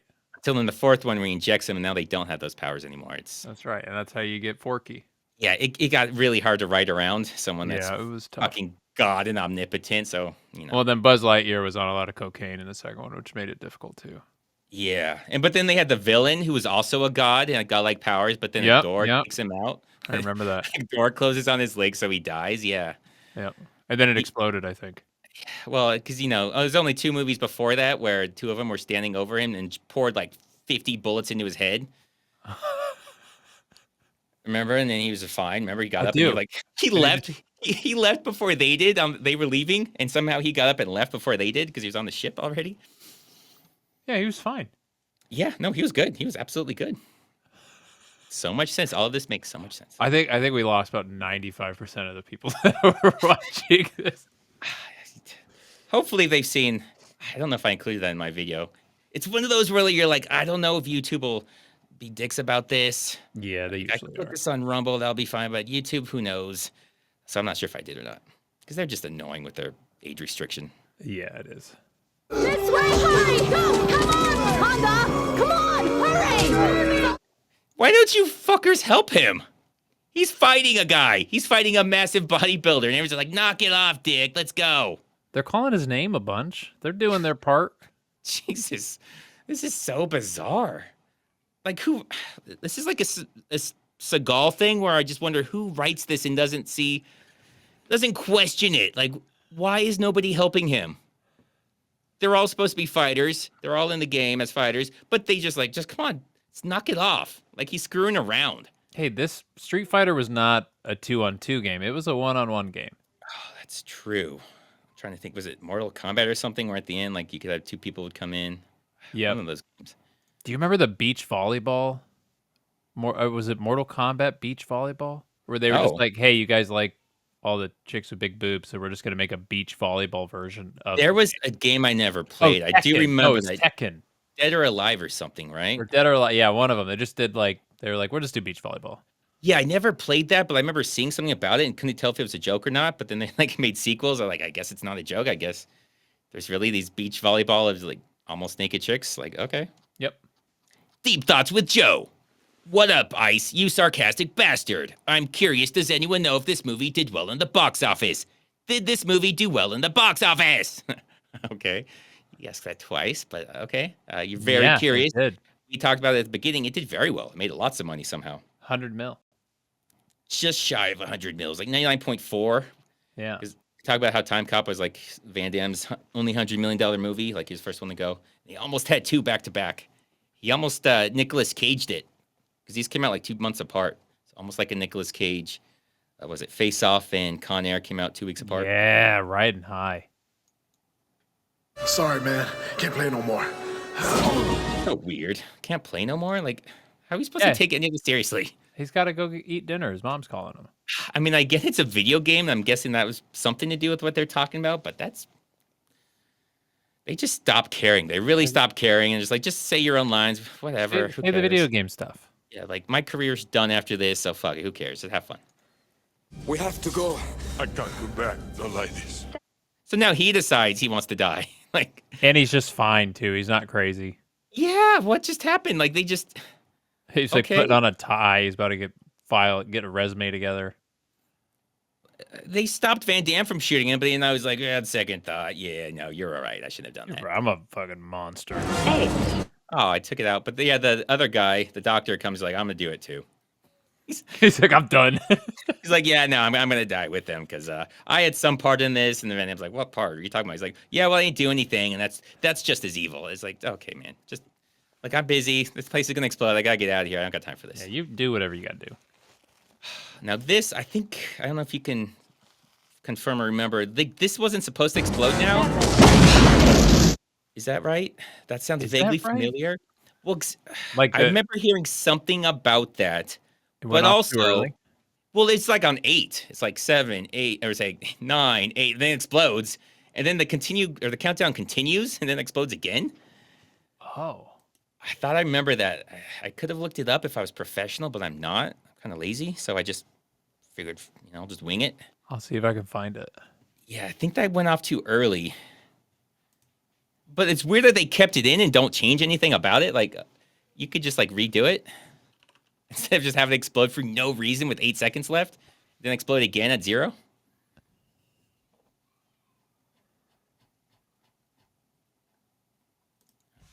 Come back to that, because there's more. That's explodes again. There's a whole countdown. It explodes again. We're supposed to think this time he's really dead. For the 3rd time, he's really dead. Okay, I found it. Sorry, I got distracted. I found it. So they said the temple was an exterior set built by the art department. And for safety, the explosion of the temple was supposed to blow up 25% of the building because they actually had Jean-Claude Van Damme and some of the other actors nearby. So it was like a safety thing. But the effect got out of hand and the entire set went up in flames and it destroyed $240,000 of scaffolding and set equipment. Oh, okay. And so they kept it in because they were like, well, it was a good shot, but we totally it was like their only shot. Yeah. Yeah. Most of this budget's gone up Van Damme's nose, so we just got to make it work. We got to make it work. But they could have at least changed the times, like say 1, 0, and then they're out there or something. Just have it explode for a really long time. But nah. Because, I mean, Van Damme was down there at 1 and then exploded again, and he's, at the very bottom level, but okay. He's fine. Colonel! Yeah, he's fine, yeah. I mean, if you believed he was dying the 3rd time, that's on you. That's all on you. It explodes again! Why did it explode again? That looks so stupid. I bet you they thought that looked awesome. I think they were told they had to. We got to put this on the poster. This has to be in the advertisement. But they couldn't think of an actual way to make it make sense. So I know it'll just blow up again, and we'll also all just be poor Zangief. He's that dude. You ever be in the group photo? Oh yeah. Everyone's got their arms around each other, and you're like, bro, I didn't get into the huddle yet, so I'm just awkwardly behind everybody, and I'm on my tippy toes so I can see the camera. Yeah, Zangief's pulling that shit hard. He's blocked. Yeah, you can barely see him. He's not really an actor, I don't think. He was a bodybuilder, and he's just there for his size, which completely believe. The Chun-Li looks ridiculous. Why would she be jumping like she's a 12-year-old schoolgirl? I mean, I get these are poses from the game, but it just looks so stupid here. Oh, and Cammy's butt's blocked. Oh, sad day. Which, I guess her character did that. Probably show off her butt for the weirdos that liked cartoon butts back then. Mm-hmm. I'm saying the graphics in games back then were pretty poor, so if you were digging that, then there's something kind of wrong with you. Dude, you tell me you didn't play Tomb Raider? And the triangles? Yo, I love those triangles. You see those little triangles and just be like, Come on, those are different. Those are Tomb Raider triangles. Come on. Those triangles were awesome. It's so weird looking at it now. You're like, oh my God, that was a triangle? I remember thinking holy crap, that's wild. I was like, look at those boobs. Oh, man. There's more. Good morning, General Bison. What is your menu choice for today? Like, the place doesn't really seem to be all that exploded for a place that blew up. 4 times. 4 times? But apparently world domination, that was an option? Why didn't he choose that at first? He should have hit that button in the first place. And why is he just fine? Like, he was dead, and then it blew up 4 times. Like, he should be super dead now. He died twice. It shocked him back. Again. He should have looked for that. Like, that, honestly, that's on Van Damme. Last time you killed him, because they actually have his suit, like, do CPR on him. Yeah. And then shock him back to life, and then give him adrenaline. He should have looked for that. Like, why didn't he look for that the second time? Resuscitate me once, shame on you. And then people, we can't be resuscitated again. Yeah, that's the old saying. My grandpa used to always say that. Yep. When we were in rough neighborhoods. That's right. I think that's about it for the movie. That was 2.5 hours so far, but this has been really good. It was. I forgot. A lot of times I forget how insane these movies are until I put these together. Because when I did this was back when I was doing a list just to pump videos out. Yeah. I think I was brand new. You know, you have like 5 videos that exist. You're like, I need to just get a bunch of videos out there. Yep. And so like this was a list video, so I haven't really done it the full way through. So maybe I would have caught those things. But usually I'm going through it like a second time. So I usually find a lot more, but I was blown away how much new stuff I found on this. Yeah. This movie it just goes, I don't want to say goes to shit at the end, but it kind of does. It stops caring about anything other than marketing. What did Capcom say? Fuck it, just do it. I don't care. Well, Capcom, they probably gave them like, here's the 50 things you got to put in your movie if we're us. And then they started making the movie, and then they were like, all right, we're almost done. How much of the list do we get through? And they're like, bro, you got like 42 things still on the list. They're like, okay, we got to fit that into 10 minutes.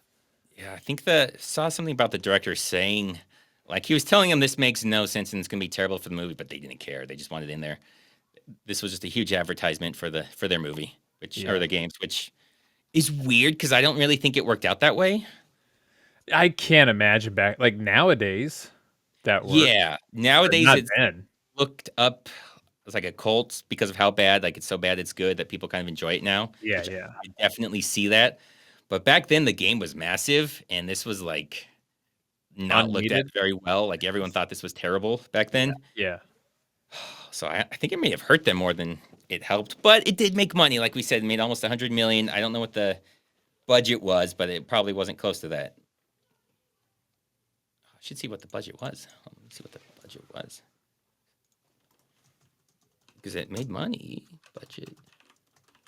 It was $35 million. Okay. Wow. And so this was back before international was nearly as big. Because like nowadays they say do like 3 times the budget. But that's because like in other countries, right, they take a lot more of the cut than they do in America. Like America, it's like 50-50 for the most part. Yeah. So yeah, it's definitely made money back then. Because it was mostly domestic. Yeah, good for them. Yeah, so good. Yeah, it definitely didn't work as an advertisement. Okay, yeah. So I'm sorry, Mr. Forget 1987. No one thought it was terrible back then. You are incorrect. Everyone thought it was terrible back then. I saw it back then. It was not good, and I was a young child. When you have a young child seeing an action movie, he's like, this is not good. Well, it's because he forgot 1987 and then also 1994. Yeah, he forgets every 7 years. There you go. Don't ask me about 2001 or 08. All right. I think, yeah, we went on pretty long. This was 2.5 hours, and there's only 2 of us. Yeah, we crushed it. Yeah, we did pretty good. Imagine if there was 4 of us. We would have been on here for oh my God. midnight. Well, don't forget, no, Alex is here. He's just still in timeout. I'm not letting him talk. Oh, that's right. I'm sorry. He doesn't get to talk during Van Damme movies. Technically, there are 3 of us here. Just one of us is, keeping a watch on us with his guns. And if you count Chuck Schneider, you got that too. Yeah. Is that who you're talking about? Yeah. He's covering you with his gun right now. Yeah. If any of you guys, if any of the viewers or chat tries to get out of the line, he's got you. So he's got you. Mind your business. Yeah, I'll we'll have to check mention him. out Legend of Chun-Li. Yeah, I guess it was supposed to be a Wait, sequel. that's a movie? To oh yeah. What? So it was supposed to be a sequel to this, but Van Damme turned it down. So it ended up just being its own thing that failed miserably. Yeah, it came out like 08 or something. 09. 9. Yeah. Dude, it had Michael Clark Duncan in it. Yeah. It had some names. Neil McDonough. Oh my God, this is like an actual cast. Yeah, yeah. No, we went to the theaters. It was an actual movie. I didn't hear anything about. I gotta watch this. Well, nobody saw it. Like, it Yeah, bombed checks out. terribly. But yeah, 3% on Rotten Tomato. That's pretty low. that sounds high for. I mean, I never That's saw not it, but good. it looked terrible. It looked terrible at the time. I remember seeing Wow. commercials like, "Who's gonna see that?" And I guess nobody. That was Nobody. the answer. Not me. Well, guess 2.5 hours. Pretty good for today. We're gonna call it there today, Yeah, guys. sounds good. I might have a question up for next time. I keep because I'm working on The Witcher. So I've been telling people I'm working on The Right. Witcher. I'm trying to do a whole season and do it in one video. So it's taking me a little Dude, bit. that's a lot. Yeah, it's 8 hours worth A lot of work. stuff. Yeah. So usually I was splitting them into halves, but I'm trying to do just all of them at once. So it should be done by this Friday. That's awesome. You got anything good coming out this Friday, or is it just me another bad one, or is it? Uh, Fourth, because every fourth one he does is amazing, guys. That's right. Every fourth. Yeah. Well, I just started the Japanese Spider-Man, which is amazing. It's as amazing as you guys imagine Japanese Spider-Man with. Yep, with giant fighting robots. It's really obviously good. it's Japan. Yeah, that's what they do. I'm gonna do the Toxic Avengers soon. Oh, That's aren't they in 2 making a new weeks. one? I think they're making. They are with Peter Makes Dinklage. sense. Oh my god! You see the Toxic Avenger? He is, yes. Yeah, check out his channel, guys. He's got some good stuff out there. He's done. Thank you, sir. I haven't mentioned this in a while. He's actually done literally every Steven Seagal thing there is. I did it before it was cool, you know. Did you even do Cock Puncher? I did. Yeah, I figured you might have No, done. I've done everything. He did like a random commercial. Well, it was like a short. Is it the wine one? No, it's like the roadside. What was it called? He's got a wine commercial I know of, and he's got his energy drink commercial, which are both. Yeah, he's got both of those, and then he did this these two. I haven't done it in a while, but it was like two Australian dudes on the side of the road, and their car breaks down, and then Seagal's there or some shit. I don't know. It was like a short. Things just keep getting worse and short worse. movie. Yeah, it wasn't good. Wow. I've literally done everything, and I think I'm a worse person because of it. It's like you're broke down in the middle of the outback, desert for nothing but hundreds of miles, and then Seagal shows up. You're like, shit. Fucking Steven Seagal. Thought this was as bad as it gets. Yeah, no, it gets worse. All right, well, you guys have that to look forward to. Otherwise, we will check you guys out next week. You guys have a fantastic evening. Thanks, everybody, and